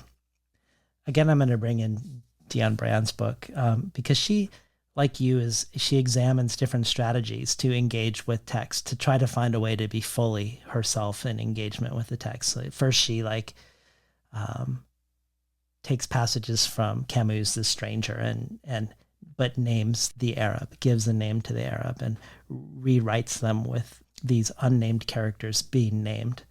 But then she looks at counter narratives. After doing a reading of Jane Eyre that's similar to the one you do of Jane Austen, she looks at Jean Rhys's Wide Sargasso Sea and the ways that it successfully repositions narrative, and also the ways that it falls short. Then she looks at past Between the Covers guest John Keane's counter narratives, engaging with Mark Twain, and finds it remarkably successful. But she settles on a different strategy altogether than renaming or counter narratives. She asks the question, what if one were to completely ignore narrative demands, synergies between social arrangements and meta story, to narrate our own consciousness, to describe a Black life in the register of the social and the political, and not in the pathologies or the pathological, and something that she later calls a sovereign point of view. Mm. And I wondered if you see your revision of Carlos Beloson's America's in the Heart, his landmark book of Filipino American immigrant experience, and a book that you've said is important to you, and written about, if you see a revision of its title to America is Not the Heart in your debut novel, if you see it in this light of a sovereign point of view, that the nation state can't be in the heart, or at least not the nation state that occupied the Philippines. Um, but perhaps no national narrative can be in the heart of a sovereign narrative, perhaps in the way that Dion Brand describes. But I'm curious about that practice of revision Mm. for you.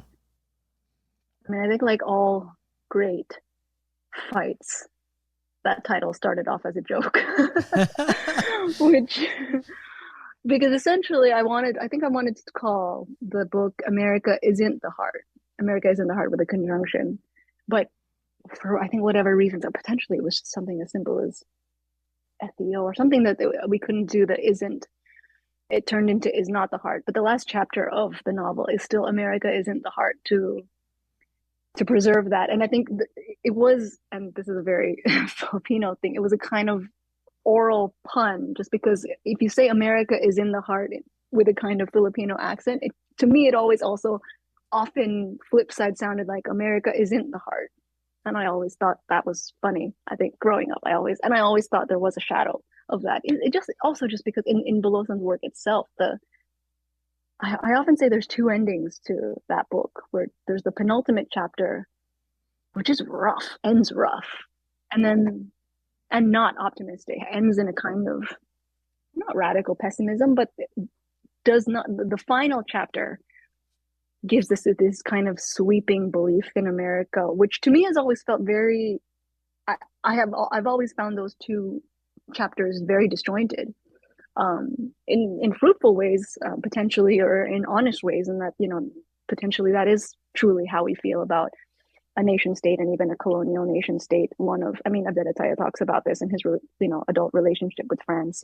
Feeling sometimes a great love for certain things, certain movies, certain actors, certain Robert Bresson, while also obviously having deep a profoundly fraught colonial relationship with France and its legacies in Morocco and North Africa. So I think I that's the title initially started out as a joke. I think I wanted to put into existence this private joke I'd always had about America's in the heart. But absolutely, I love that idea of sovereignty, of claiming sovereignty. I think it it falls a lot into I think some of the frameworks that I feel most I don't know if the word is useful to me, or the frameworks that maybe I feel most beholden to. But absolutely, I think because I come out of a ultimately anti-colonial point of view, and I think I think I can also recognize that my positionality as my subject positionality as someone who was born in America, who was born with American citizenship, and thus as someone who is not an immigrant has the space then to not feel beholden to it because I'm of it. That I don't have to feel like it's in my heart because, I was made here. I recognize that the difference of opinion we might say that I might have with Bolosan is though those are very we also are experiencing very different we're speaking from very different positions in the world despite I mean his background and provincial background is very very similar to my mom's to my family is also from basically from like the town next to my mom's. So when he describes rural poverty in Pangasinan, I'm like that's my mom's childhood. Yeah, I think for me I think it's always been easy. Yeah, maybe that's that sounds flippant. I just have I've never it's never interested me to hold America in my heart.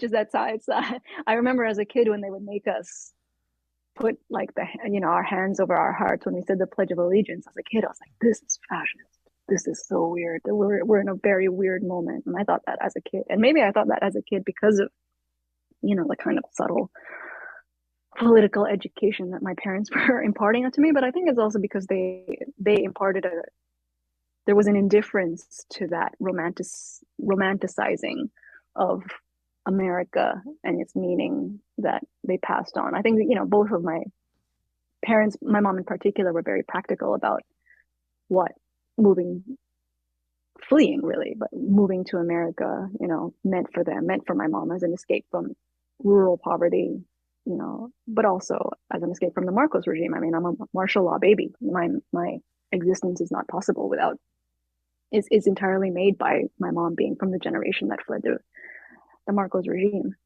So I think that understanding ourselves, I don't want to I don't want to once again paraphrase and fuck up a paraphrase, but understanding, resisting entirely. What can you repeat that line? Resisting that. To narrate our own consciousness, to describe a Black life in the register of the social and the political, and not in the pathologies or the pathological. Yes, yeah, absolutely. And I think that that really speaks to my materialist sort of, in some ways proto-Marxist feminist, just the social and the political, Yeah. not the pathological. Yeah, I think that's always been my way into things. I think that's probably also why I for so long and still to this day, etymology.com is probably still one of my most visited websites, Mm. just because I've always, I always think of when I use words, you're dragging them out of the ground and they still come to you like dirty carrots, that they're still covered in all the dirt and all the manure and all the things that made them. And when you see the etymology of a word, you see all of that, everything that went into making it. Yeah. No, thinking of you digging for these meanings, you say in the New Zealand chapter, as Americans, we remain willfully illiterate to ourselves. And if we think about that, like our own self-reading as Americans, maybe in connection to this notion of extractive reading and skimming or weaponized ambiguity, which I guess, would also consider like a weaponized incuriousness, because like I think as a host for this show, I can't rely on, if it's not a white writer who's speaking to sort of a normative white audience, presumed white audience, I can't presume any sort of shared knowledge of my listenership. If you would come on for your novel, I can't assume that anyone knows about the Spanish-American War, let alone the Philippine-American War. When I had Morgan Talty on from the Penobscot Indian Reservation, no one knows anything about the history. Or Miriam Chauncey, whose book is set during post-Haitian earthquake. The Indemnity is something that most people have no idea about. Mm-hmm. It's this continual sense, I think, that you rightly say, of willful illiteracy. But I loved your chapter on New Zealand and Australia, because for all of the book, you're super fierce and confident. And then you're sort of like, you become very uneasy with yourself and your response when you go there. You even go so far as to say at one point, maybe I've discovered a new species of white person, but then you reel it back and you realize you're romanticizing, and I was like, I'm having an eat, pray, love moment. Chill out. You're worried about like being adopting colonial travel writing. But you're also compelled by this bilingual origin story in New Zealand, a national story that isn't entirely illiterate to yourself, even if it may only be aspirational. I don't know what it's like on the ground. And you complicate your own romanticization and gushing about it. But maybe you could just spend a moment and talk to us about the way this different framing there in relationship to indigeneity sort of made you fall for it in a certain way. Well, first of all, for the first part of your question, I mean, you're a better person than me, because I am the type of asshole that expects people to know. So I'm growing as a person. Someone told me recently, was like, you cannot expect everyone to know about, da, da, da, or you can't just get mad at people or get mad at me when I haven't, fulfilled the adequate level of knowledge that you deem. And I think this was something about like dogs. So this wasn't even about anything that was like uh, explosively political, even though dogs to me are a very political subject. I Yeah, I mean, my experience. I mean, this entire book would not exist if I hadn't gone to New Zealand. Just off the bat, I was very reluctant to kind of accept what was happening to me. But I think the word you're saying is compelled. I did feel I did feel compelled being there. I did feel like something was happening to me and to my brain being there, and was writing. Just started writing, and was writing in the hotel rooms, and I think, I mean, as you said, the genre of travel writing is very complicated, very fraught, very rife with neocolonialism, and I was aware of that, and also kind of also aware that, I'm one doesn't. I keep bringing it back to this Abdelataya thing, but I also, I think he says something very beautifully where he doesn't have to write to feel like a good person. I'm also okay to animate the parts in myself that might have been reproducing, or interrogate the parts of myself that might have been romanticizing things that I didn't understand completely. But I think the overwhelming thing that I felt there, besides just this, what anyone feels when you're away from home and you're jet lagged and your mind is porous in ways, and your body feels porous in ways that they aren't otherwise, is that, well, for one thing, it felt like I was seeing a settler colonial story that shared a lot of similarities with the one that I came out of, but then also evinced some very specific differences. And, one of the things was just seeing white people speak Maori. I mean, obviously, I was at a literary festival.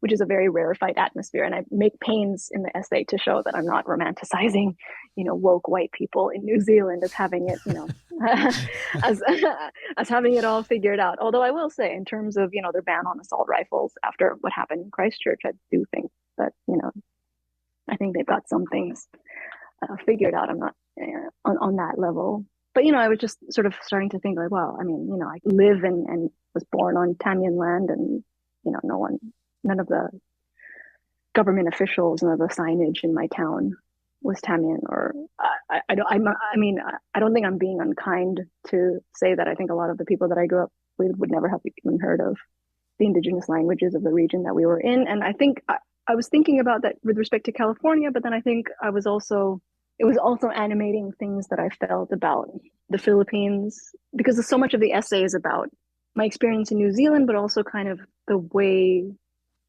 because I was hiking in New Zealand. This is a very new thing. I'm not a hiker. I mean, I sort of am now, but, and the way the colonial history of their sort of flora and fauna was being framed, and how it made me think about how to read landscapes, connecting that to how do I read the landscapes and the colonial landscapes of California, and how do I read the climate disasters that are in the Philippines, and how all of those things have inherited a specific history of colonial era exploitation, and resource extraction that have left ravaged legacies on the actual land. And I think when I was seeing these connections, I mean, sometimes it's even something as kind of emotional as understanding like the word mana, and how that word in Maori is connected to that word as it exists in Tagalog or in Pangasinan.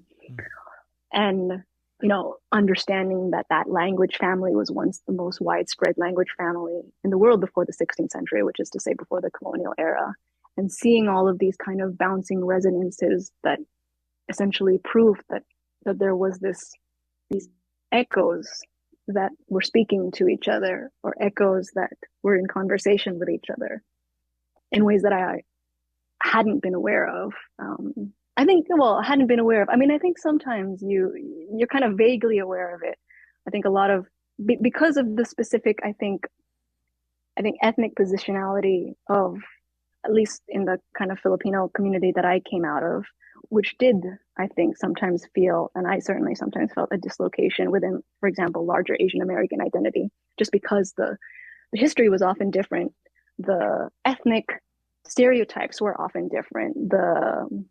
the relationship to English or the relationship to coloniality was very different from, let's say, like, my East Asian classmates or something. So that sometimes there was this affinity, I think, between Filipinos and Pacific Islanders, and in ways that I think sometimes elided differences between us. I mean, in Guam, for example, I think, my grandfather worked for the US Army in Guam, which is to say, worked for the colonial state in Guam as a Filipino person. And that was how basically, he was able to even somewhat feed his family. And, thinking about how his position in Guam was one of ultimately settler colonialism, as someone who himself was, whose own country was also colonized. I think about that also with, Hawaii. I mean, and I talk about it a little bit in the Didion essay, about how Didion writes about Hawaii, about the history of Asian Americans and Filipino Americans, particularly in Hawaii, who were sort of brought over to work as sugarcane workers, but whose presence in Hawaii is also part of settler colonial history, and sometimes eliding that fact, or sort of assuming a solidarity between Asian American and Pacific Islanders in the ways that it often is assumed, is one that does a disservice, I think, to the latter certainly, but also to the former, and the kind of more nuanced ways we actually relate each other. I've like now gone I mean, you can see what New Zealand, going to New Zealand did to me. I've now like spiraled further and further into it, until just kind of a larger Pacifica sort of like grand unified theory, which I don't have one at all. I think I just was seeing these constellations and felt, yeah, I was just seeing these constellations. Well, I want to talk a little bit about your chapter, The Limits of White Fantasy, which looks at Handmaid's Tale, Hunger Games, X-Men, and in also sort of hold it in juxtaposition with the chapter named after the John Berger quote, "Reality is all we have to love," which feel like they're in a conversation, or maybe there's a friction between the two a little bit. But I was hoping we could hear a little bit from that chapter first. Sure. When Rowling's transphobia became more regularly discussed among the wider reading public, BIPOC readers have been pointing out the latent racism in the Potterverse since the book's publication. I often saw readers and fans lament their disappointment in Rowling's views, struggling to make those views line up with the allegories of difference and triumph that they had nevertheless found in those narrative worlds. I saw readers expend great intellectual and emotional effort to salvage what they had once treasured in her works, the characters and passages they've been saved by, an effort I sympathize with, understand, and have gone through myself.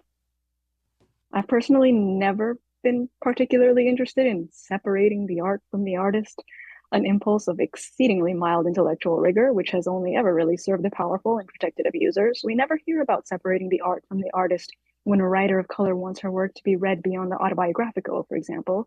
People seem very keen to connect the art and the artist in that case, but God forbid someone tell the fuckboy who wants to read you another mediocre love poem that Pablo Neruda freely admitted to raping a Sri Lankan chambermaid during his posting as a diplomat there.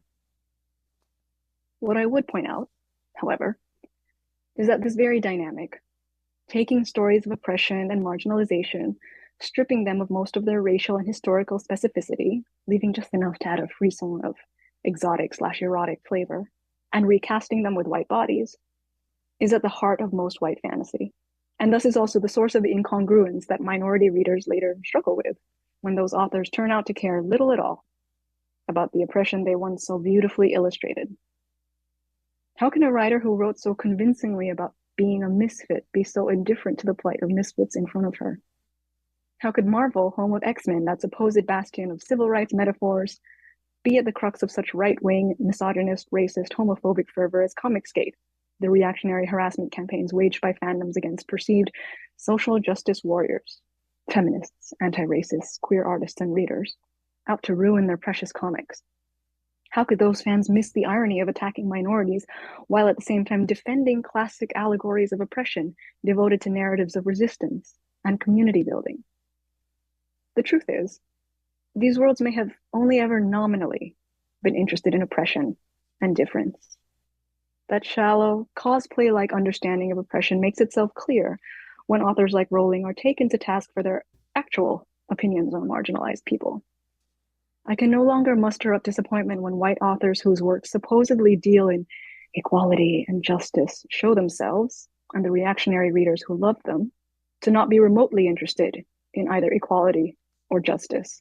Not when both the inception and the material effect of that work necessitate lifting from the historical struggle of racial, sexual, and economic minorities and replacing those bodies with white, cis, straight characters. Were these works ever truly concerned by justice to begin with? Or were they simply enamored with and appropriative of its language, its culture, its aesthetic, its narrative style?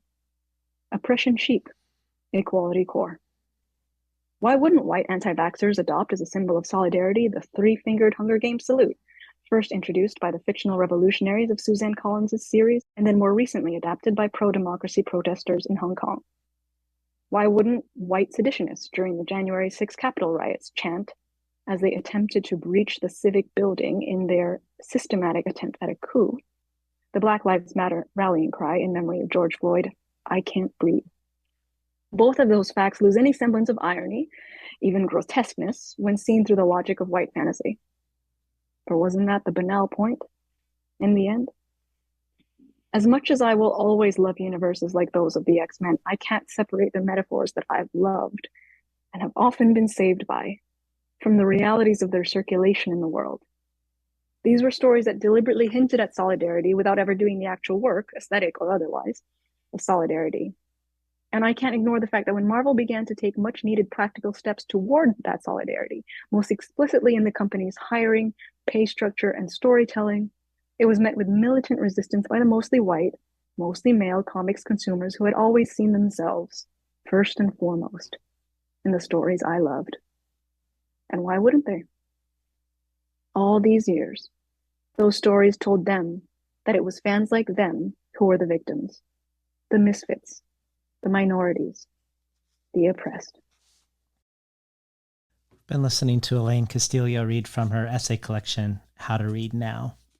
So what's so interesting to me about this, about a book, say, like Handmaid's Tale, using real historical oppression of women of color, but transposing it to a dystopia with white women as the target, the way it shows Black experience, but without actual Black people. And these other ways in which these books and comics and shows you mentioned signal solidarity and justice when doing something else entirely, is that it improbably makes me think back to the moves of Hanka and Didion that you point out, and that in this light also now to me feel like fantasy moves. If Hanka's character can both hate non-white people and yet imagine himself as one, or the way Didion does and doesn't situate herself in Hawaii, what she's seeing is this wildly imagined fantastical world, while simultaneously insisting that she's attending to the details. You describe the characters in her essay, Letters from Paradise, as not being good at seeing, but rather at a performative kind of seeing. Like when she says, "I do not believe that the stories told by lovely hula hands merit extensive study. I have never heard a Hawaiian word, including and perhaps most particularly aloha, which actually expressed anything I had to say." It seems to me she seems to be simultaneously saying that the very language that arose from this place is ill-equipped to describe it, or at a minimum, we don't need to study it to find out. But also at the same time, the subtext is that what she herself sees and has to say will be, quote unquote, accurately expressed. I guess I just find it wild to think that these two quote unquote realist writers are doing something in a similar way one might expect in a project like Hunger Games or Handmaid's Tale or X-Men. Oh, that line is wild. The thing about lovely hula hands, I was like, whoa, y'all are just letting this fly. Yeah, I mean, I used to say in early interviews for my first novel that I grew up thinking Baywatch and Beverly Hills 90210 was science fiction. the California that they were depicting felt that might as well have been Mars to me.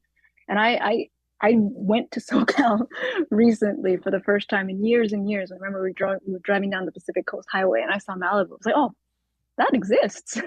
I guess that the Baywatch. I guess I've been ragging on you this whole time. I guess it wasn't science fiction after all. But I mean, it just impressed to me how much the something like the predominance of shows like that, or indeed the predominance of a writer like Didion, really disseminates this particular idea and this particular meaning that California has to the world. And yeah, I like that idea of thinking about Hanke and Didion as unintentional fantasy writers. I mean, probably that's a description you could extend to any of us in Yeah. a way. I mean, nation building is a feat of science fiction. I mean, my father, when I used to ask him, or not ask him, I think he just used to tell me unbidden. It's like, you're an American made with Filipino raw materials. And as someone who like grew up on Terminator 2, I was like, that's very cyborgian. That sounds like I'm Yeah. a synthetic person. Yeah. I like that too.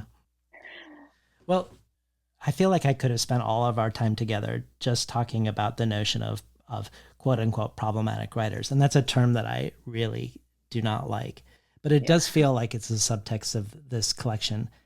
In the world at large, and I'm not saying you do this, but at the world at large, I have uneasiness about things that are seen as problematic, but I think are different. And they might lead to the same question about how am I going to engage with this art and this artist, but they're not the same thing. Like, for instance, if we think of the Didion and the Hanke examples of being people whose politics is being skimmed over and excused as if you could decouple the aesthetics from it. That seems to me like one category. And I'm not saying these categories don't overlap. There's another category that you have art and then you have somebody who made it, who does something horrible in the world, but it's not necessarily manifest in what you see in the art. So that's another one. And you bring up some of them. You bring up, as you did with Pablo Neruda, but you also bring up, well, Steinbeck's not a good example of it not manifesting since he actually stole material. But there are people who do terrible things in the world, which may not be as obvious in the work.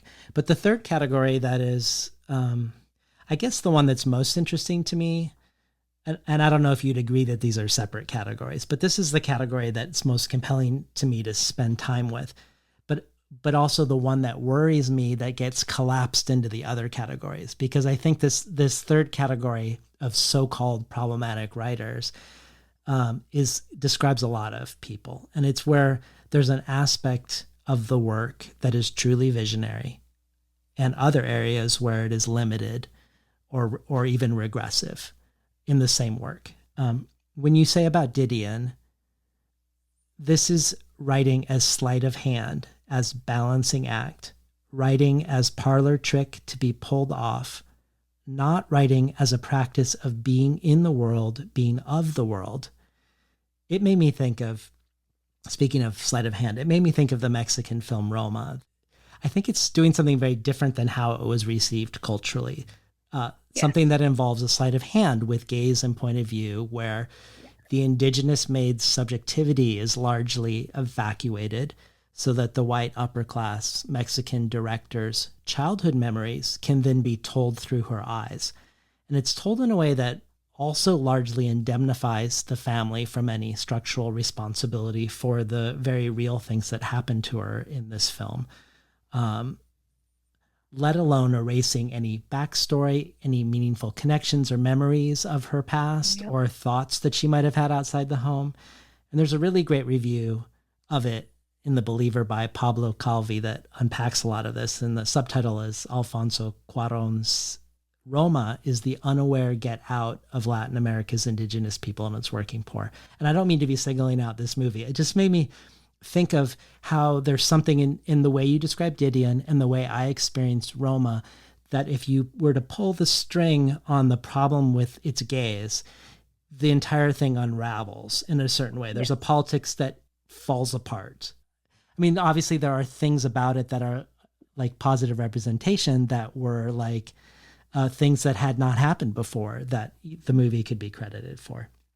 But what worries me is that when someone's doing something visionary and limited at the same time, which I don't think, I'm not pointing these out as examples of that, but of the opposite, that they're often also treated as if irredeemably ill conceived, as if the thing that is limited or regressive has in some by necessity contaminates the visionary part.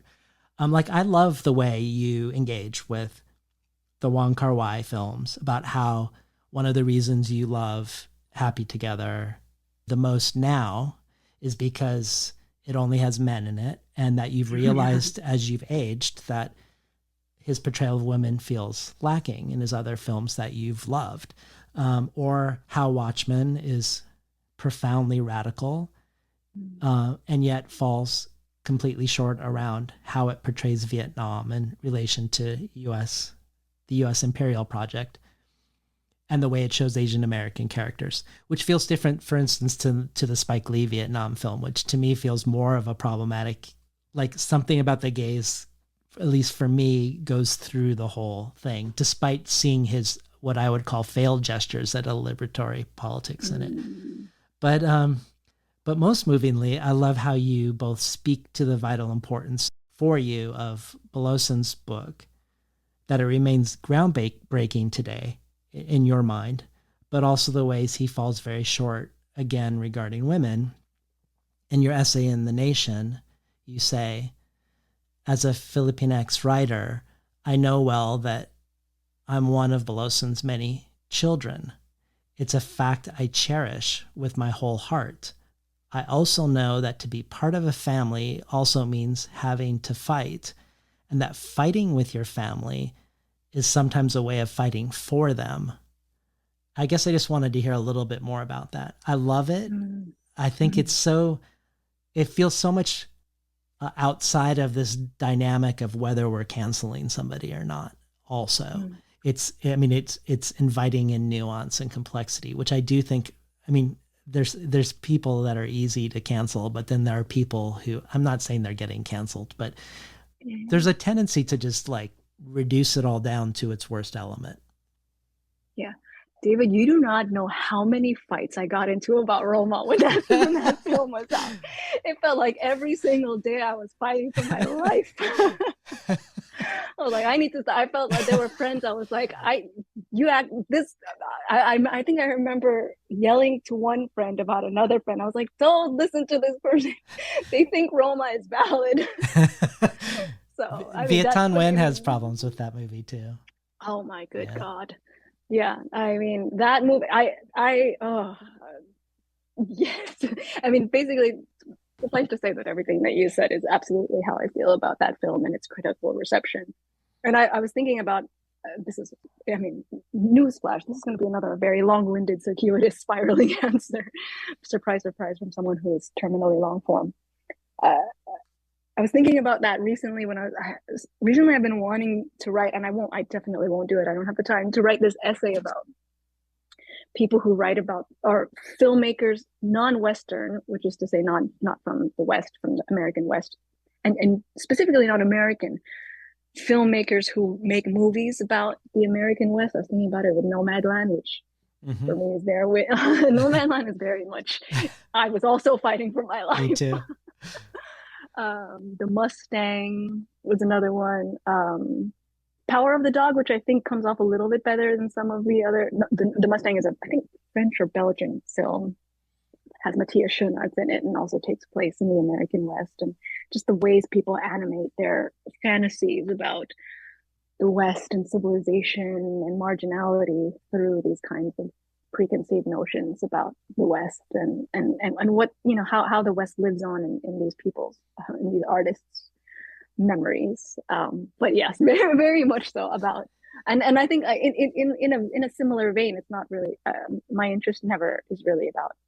I'm not really interested in cancellation either. Not because I'm not interested in cancel. I feel like I'm a very combative person. I was like, cancellation is too light a word. I'm fighting with people.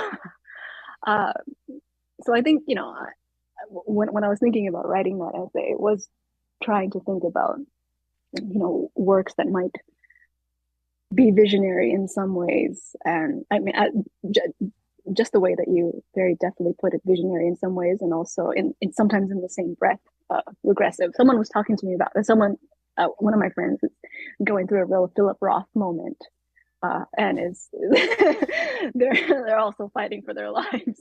But I think I have been reading because of her yeah, recommendation. I was like, I like a lot of this. that's funny because, like, if we had spent time with quote unquote problematic, I would have. I mean, I have like too much, but like for me, he was. And this isn't to push back against the things that people critique him about, but for me, he was life saving Yeah, as around certain ways he interrogated Jewish identity in the United yeah. States, that I do think were visionary. But I'm just going to read, since you brought it up, I'm just going to read one thing from Garth Greenwell. My favorite Philip Roth is also his favorite Philip Roth, which is Sabbath Theater. So if you're going to read one, Oh, you I have haven't read that. he has bad books. He has like maybe 10 books that are not very good. But Sabbath Theater, um, and Garth Greenwell talking about how we rarely see sex scenes involving disabled or infirm bodies, Mm, but also calling one of the moments, which is a scene of these two people urinating on each other, is one of the most tender moments in literature. And this is what he says about Philip Roth, since you brought him up. Um, One measure, maybe for me, the most important measure of the greatness of art is the extent to which it is open to the full range of humanity, including the monstrous, the abyss we all stand on the brink of. In Sabbath Theater, Philip Roth faces up to the abyss. He forces us to spend time with, to come to know, a man who in many ways is repugnant, also brilliant, hilarious, aggrieved, wounded, entirely human. He reminds us that moral condemnation is seldom a profound mode of knowledge of the other. He reminds us of everything else we can know about a person if we suspend our condemnation. It's one of the greatest books I know. And then in his class about it, can we value art that offends or outrages us? Can we bear to feel sympathy for characters who do monstrous things? Must literature uplift? What is the role of moral judgment in art?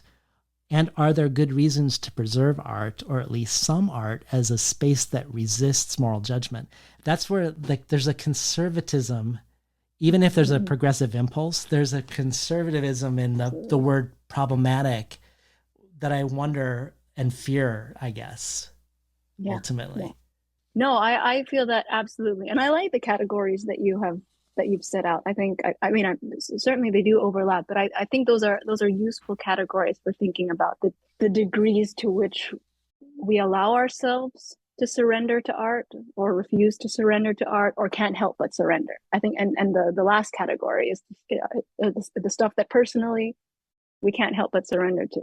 And I think about, I mean, going back to something we were talking about earlier, which is, the kind of relationship to art, which is either morally condemning or morally edifying. I think a lot of the problem and a lot of the, incomplete and, very unsatisfying politics of a word like problematic is, I think a lot of the mistake people make is thinking that the things that they love because they love them should be morally good. I love it, therefore it is good, therefore it makes me good. It's a lot harder to parse. I love it.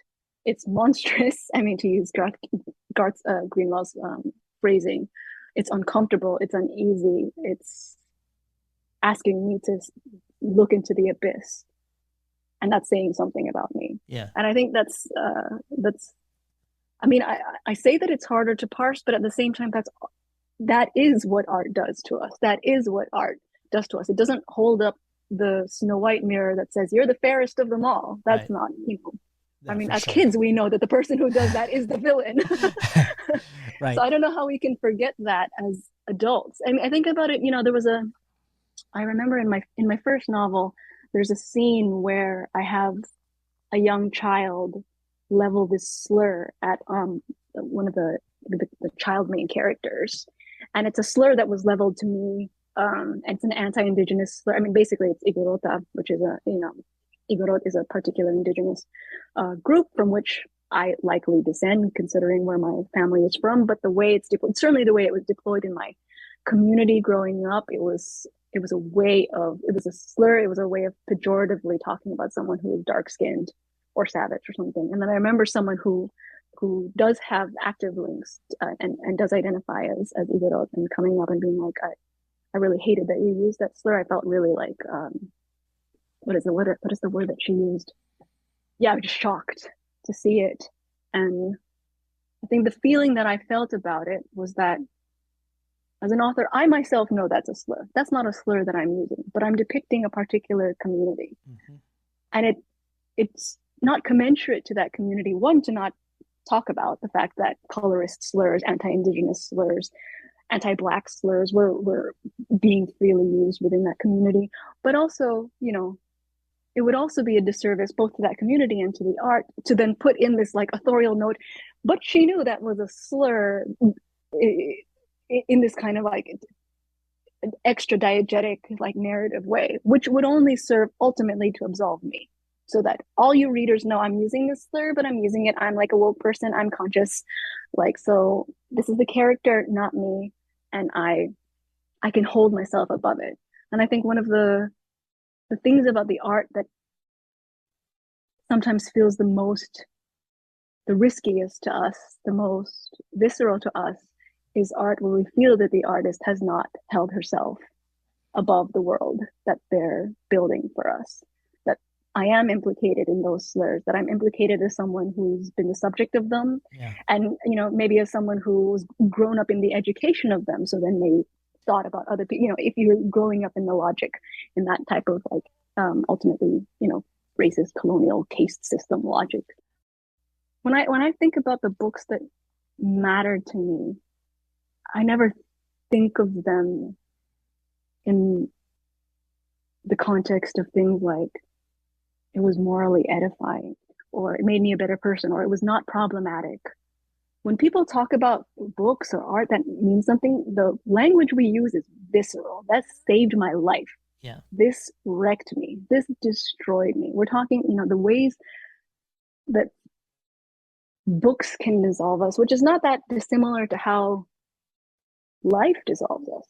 How the people that we meet, that we will love and live with and fight with and have to leave. I'm also talking about what it means to have a family, what it means to have friends, what it means to be a person in the world. None of that can be understood under the rubric of, well, is it problematic or not? That's not what it is to be a person. Well, I love this idea of family and fighting with family being part of being in a family. And in your critique of Didion, your notion of writing as a practice of being in the world and being of the world, rather than, as you've just talked about, perhaps erasing the world in a certain way to tell your story on an elevated platform.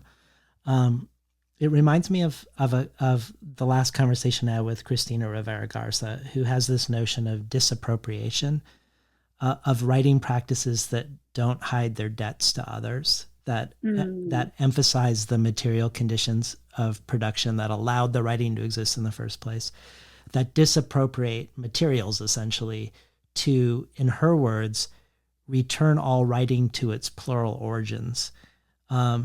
This makes me think of your 25 pages of acknowledgments and endnotes at the end of the book, and how you describe your works cited section as a literary land acknowledgement. But I wondered if you see your citational practice as part of being in the world and of the world, or of returning writing to its plural origins, because there does feel like a sense of generosity in the ways that you're revealing the materials at the end. Oh, I at first didn't want to do that, not because I didn't want to reveal, just because I was like, oh, the work, guys, there's a lot of stuff that's cited in this.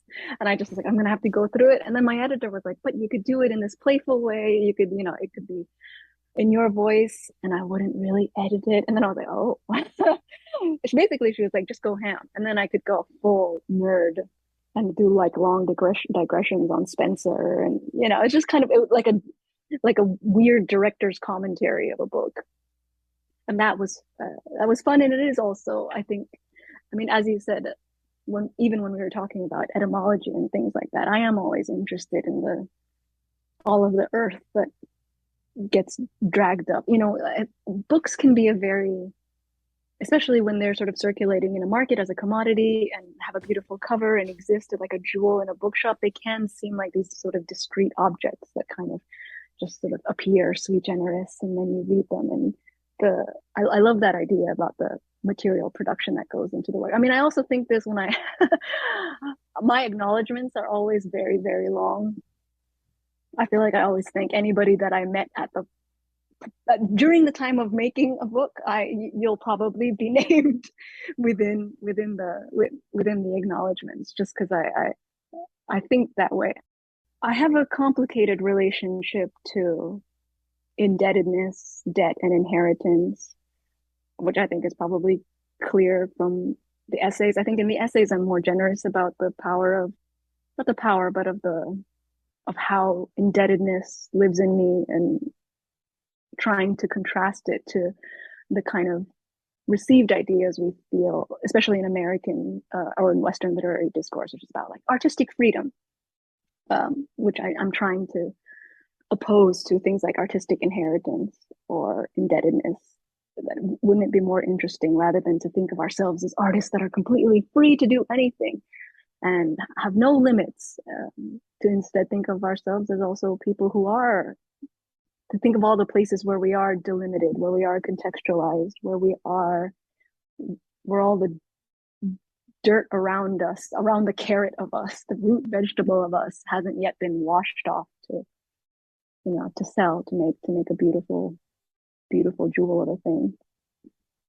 I'm saying that I have a complicated relationship to it, because I think in my fiction I wrestle a lot more with indebtedness and inheritance, and sometimes feel recently, because I'm writing because I'm working on fiction now, I sometimes feel that my fiction and my nonfiction are almost not diametric. They are absolutely in relation to each other, but I feel like sometimes everything that I say that I want to do in nonfiction, I have to almost do the opposite in fiction. Or all the stuff that I'm scared of, all the stuff that I think is quote unquote problematic, or all the stuff that I think that I would otherwise run from, seemingly that seems to be what I have to do in fiction. So while at the same time I feel like I'm haunted by the idea of indebtedness. And this is because I grew up with the concept of utang na loob, the Filipino concept of the debt of the inside, which is a pernicious, I mean, it's a great cultural touchstone, and also, as my father once said, the worst the worst thing to happen to our culture. I think I'm also thinking about ways that maybe I think specifically women and other marginalized people have a different relationship to debt and inheritance, and how for some of us it can also be powerful. To going back to the idea that you were talking about earlier, from Dion Brand, about sovereignty. Mm-hmm. So thinking about that sometimes thorny relationship between indebtedness and also rejection and sovereignty, I think those are the kind of things, those are the questions I'm working through now. You have this quote by Berger in the book: reality is not a given. It has to be continually sought out, held. I'm tempted to say salvaged. Reality is inimical to those with power, which I really love. I want to bring that just for a moment into questions of representational politics. You express frustration that a lot of Asian American anti-racist politics and art focuses on visibility, Asian visibility, and how visibility is being confused with liberation or justice. To quote you, and this also touches on debt again, you say, "The art that I truly love, the art that has saved me, never made me just feel represented. It did not speak to my vanity, my desperation to be seen positively at any cost. It made me feel solid. It told me I was minor and showed me my debts. It held me together." So it would feel like a crime not to have you speak to positive representation, at least for a moment. And also, what it means to be shown you're a minor and in debt, and in a positive way. I mean, I think a lot of people would think of to being shown to be minor and in debt. I'm not going to read that. I don't want to engage with that art that's going to make me feel minor and in debt. Well, particularly from an American context, we hate that. We hate anything that shows us to be powerless, to be surrendered, to be vanquished, to be small, to be not that meaningful. You know, so much of our the mythos of ourselves, the story that we tell ourselves as being exceptional, grand, beautiful, America the beautiful, blessed, and an enchanted people, you know, in a very specific way. And I feel like the song I kept, or the line I kept saying was about how when my first novel came out was that, you know, like the thing that obsessed me was banality, and the thing that I kept returning to, and politically the thing that felt the most exciting to me, or exciting, or even radical now. Sometimes I sometimes lump radical in with problematic in terms of like words that seem to have political content, but like as you said, when you pull a string on it, it all kind of dissolves.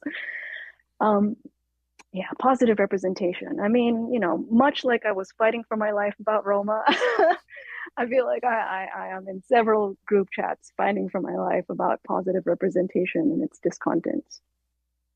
I think I don't, you know, going back to Garth Greenwell, actually, I was doing an event with R.O. Kwan, the launch at Green Apple Books, and she quoted, and now I feel like once again, this is going to be a running theme of this interview, my anxiety around quoting authors wrong. She said something beautiful. We were talking about positive representation art, and we were talking about, you know, kind of mainstream, should we say mainstream, like queer art that nevertheless kind of fulfills like heteronormative sort of standards, you know, around sort of able-bodied people, or around whiteness, or etc. And I think she quoted Garth Greenwell saying something like I understand what that art got us. Like I understand the practical, just even financial, economic, like the doors that it opened for us. But writing, oh sorry, wow, my iPods literally died. They were like, well, if you're not, that's enough out of you. Wow, okay, my AirPods are Republican. We know that now. Yeah, he said, I understand what that art got us, but I'm not making art for people who already think I'm disgusting. And I mean, and she said it in a very emotional, I mean, yeah. She got emotional, I got emotional, everybody in the room got emotional. But I think that's a very beautiful, very succinct encapsulation of it. I think the concern that I have with positive representation art, you know, capital P, capital R, capital A, is that so much of it is ultimately still just, as I say in the essay, just part of just another armed wing of white supremacy. It's part of I think about it just because the drive to positive representation, as I've seen it, has been one that says, well, you've got to have it be palatable. It has to, don't threaten white people. Have these things be translated. We don't want to see, you know, if there's a queer character, a queer side character still handmaiden to like the main hetero narrative. Ultimately, all of this is an audition for us to be seen as human. Let's continue auditioning to be seen as people. And I'm just not interested in auditioning to be seen as a person. And I think that's the issue that I have. That's the kind of largest issue that I have with positive representation. I think the other issue that I think I grapple with, particularly, I think in the specific kind of Asian American representation question is one that I touched on earlier, about some of the experiences that I have as a Filipina, feeling and having felt all my life a dislocation or a disjunction from, you know, some of what we might think of as Asian American politics, and feeling that, you know, a lot of the racism that I experienced growing up was intra-Asian racism, was an intra-Asian classism, a very specific racism against Filipinos and Filipino people, and by middle class or wealthier East Asian communities and people and classmates, and it just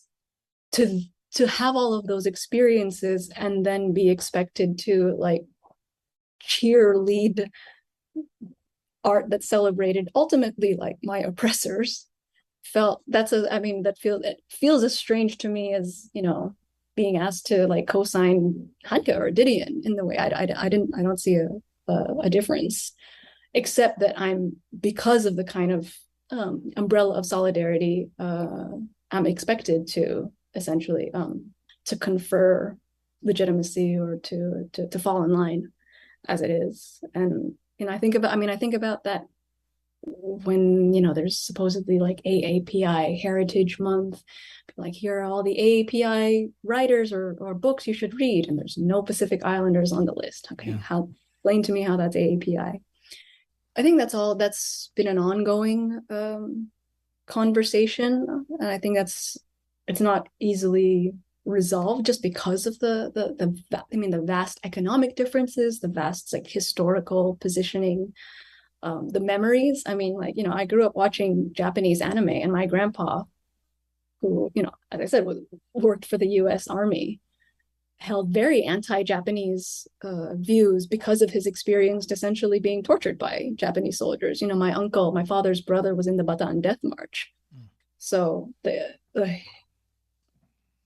to have asked them to understand that me watching Sailor Moon was this act of like Asian solidarity would have been, not would have been, was utterly incomprehensible to them. I remember my grandpa being like, why are you watching this?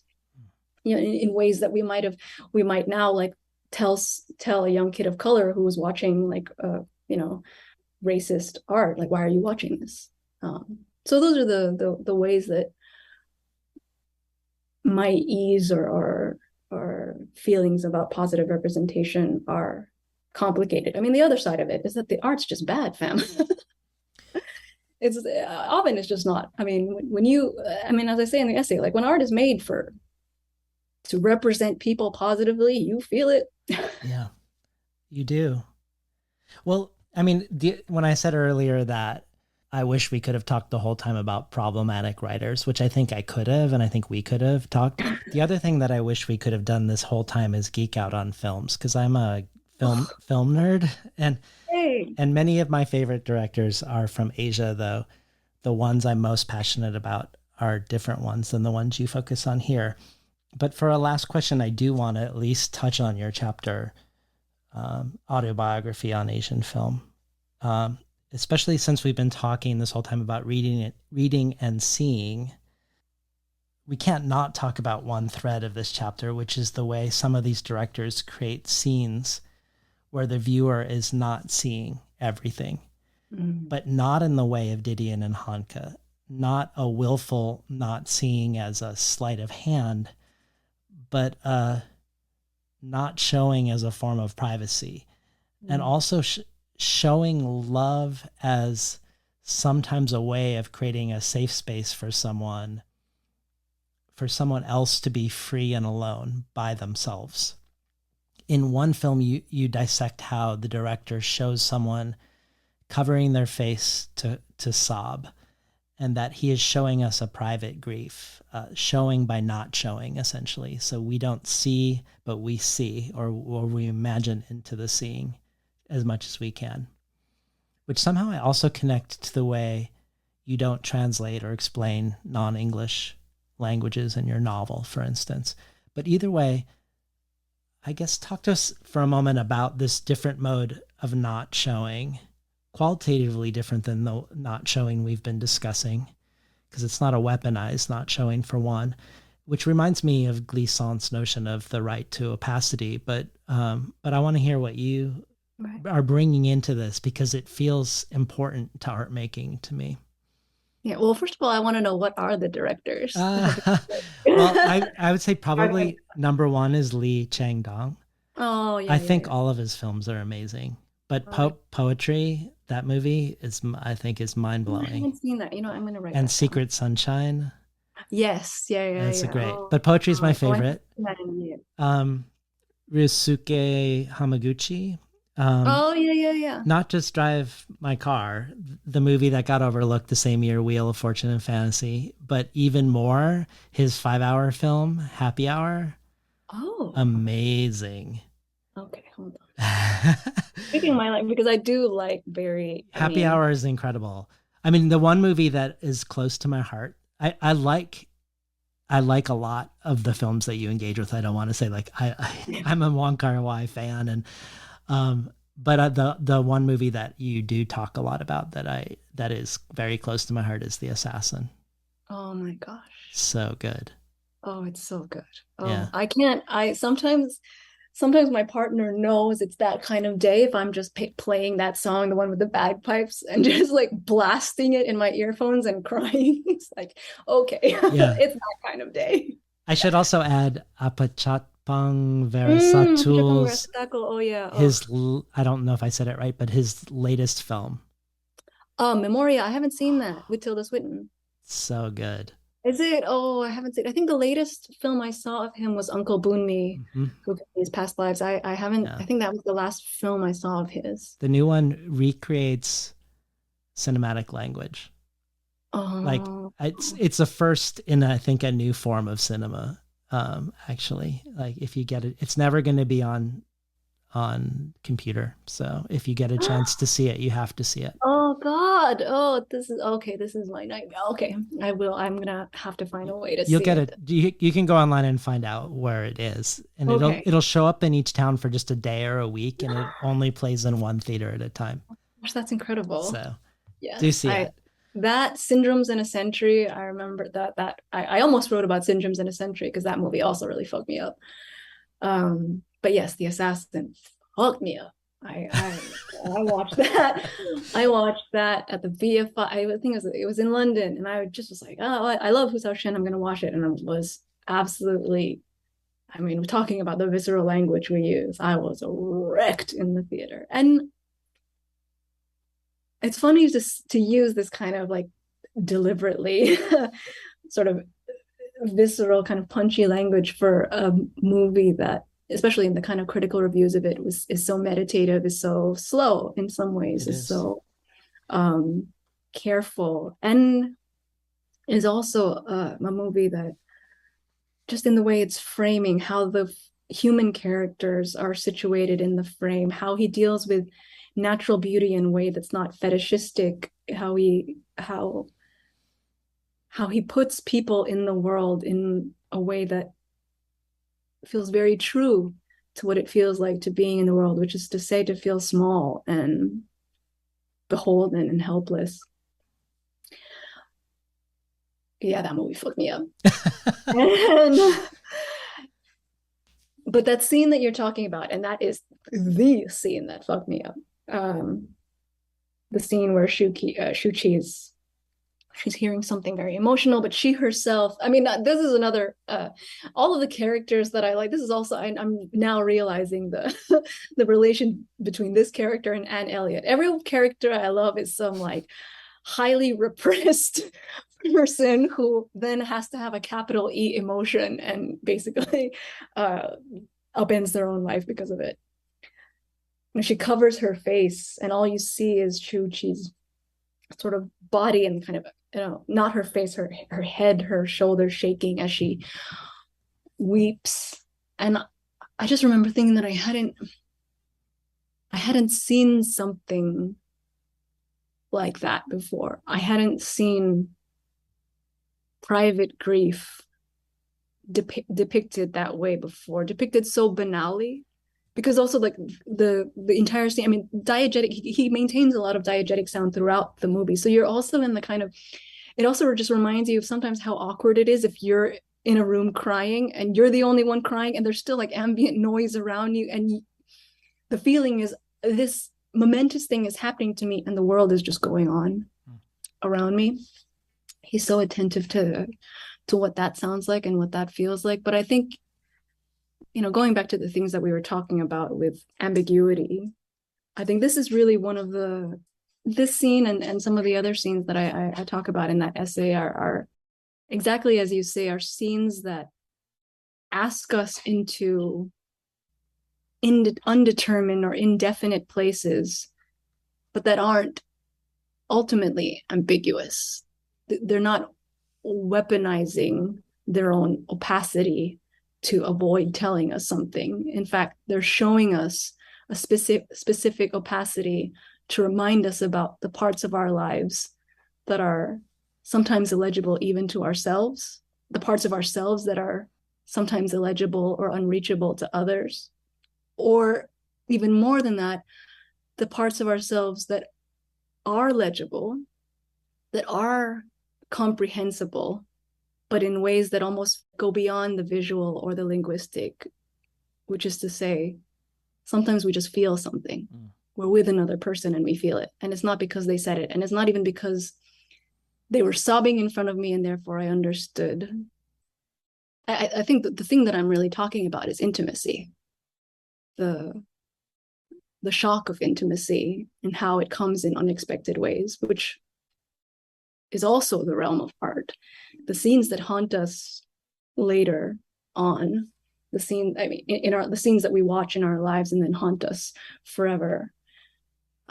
I find, at least in my life, there are scenes of intimacy that speak to something somehow unnamed in my past or in my life, as yet unnamed, maybe that I'm not ready yet to put a name to, but nevertheless touched, met, were kin with. I think a lot of writers will tell you that despite the fact that obviously as writers, words are our medium, I think a lot of what we also are working with is the ineffable, of course, things that can't be said. And I obviously grapple with that. I grapple with that in the Berger essay where I think about how the ineffable and things that can't be said somehow, are conveniently used essentially like confidentiality clauses where we don't ever have to talk about institutional abuse and sexual harassment in academic institutions. So that's one way the ineffable gets deployed.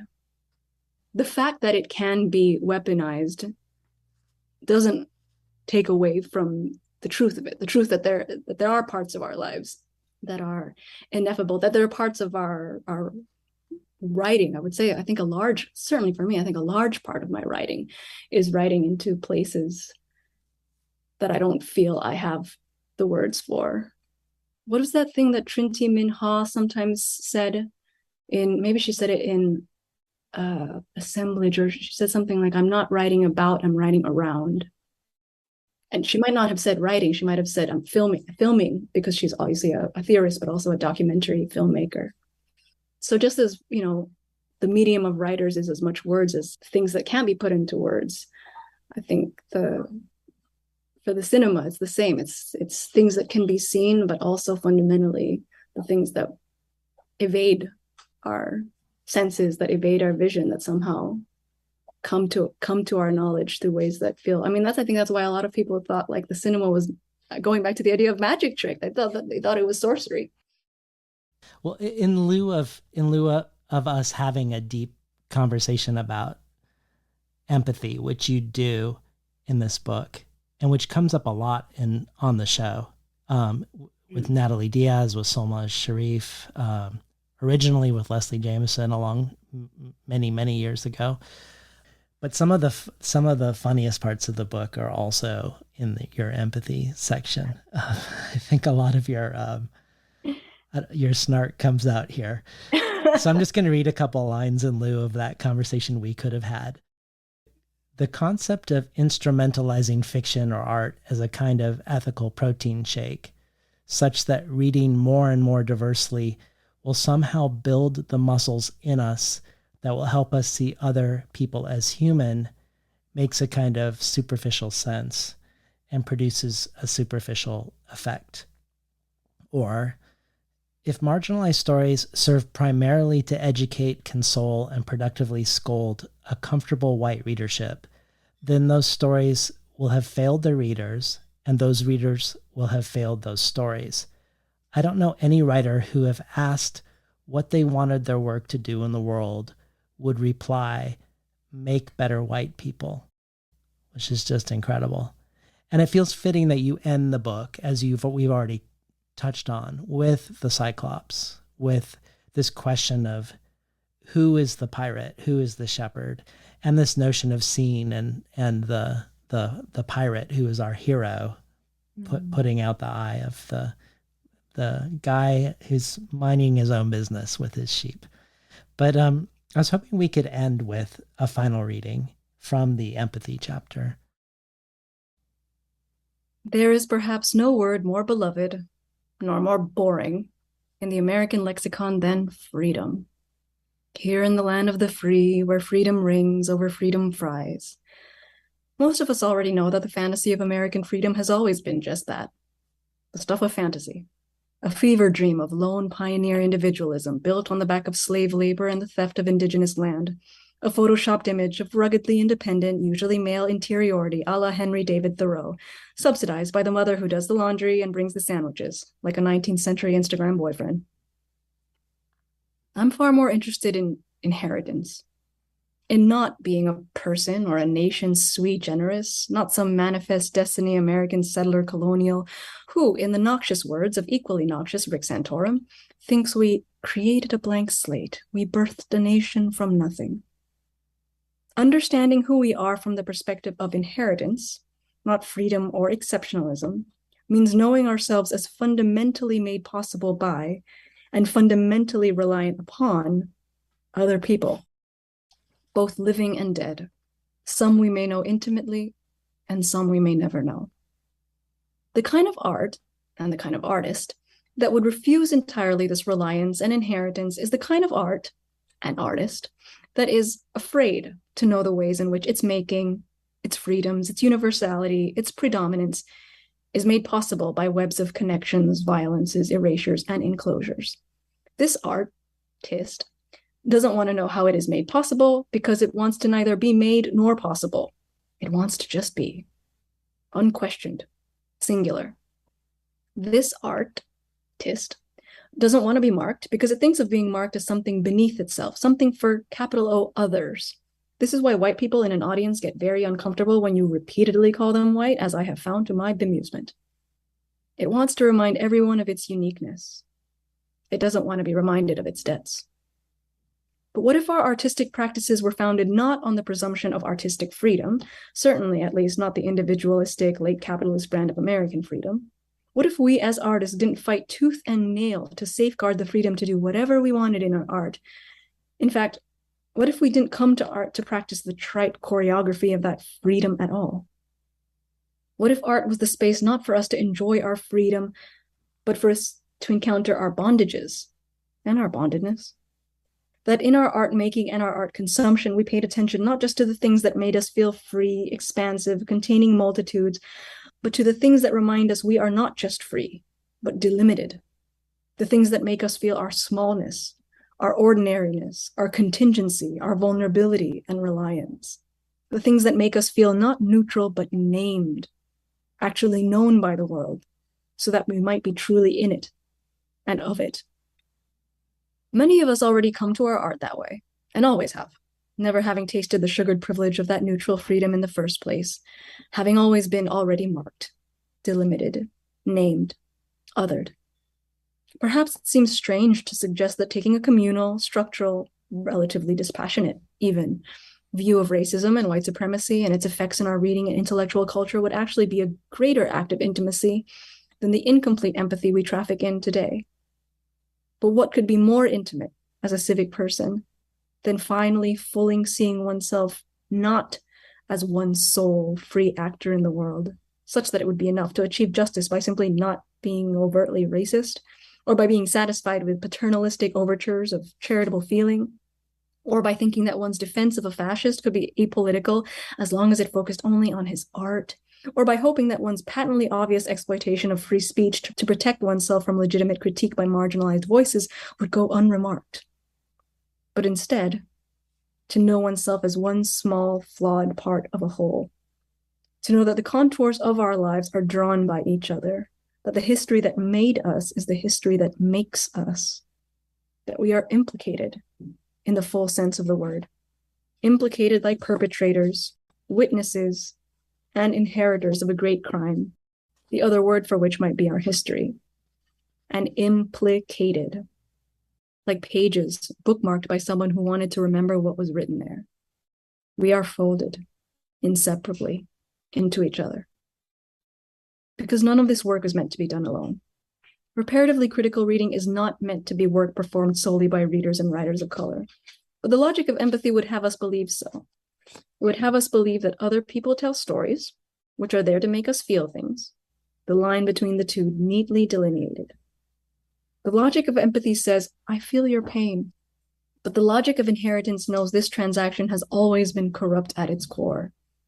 The story I'm telling is not just something for you to feel sympathy for, rage against, be educated by. It's a story about you too. This work has left a will, and we are all of us named in it. The inheritances therein belong to every reader, every writer, every citizen. So too, the world we get to make from it. Thank you, Elaine, for being on the show today. Oh my goodness, this was incredible. This was so much fun. I wish we could talk Asian film all day. I wish we could too. We've been talking today to Elaine Castillo, the author of the essay collection, How to Read Now. You've been listening to Between the Covers. I'm David Naiman, your host.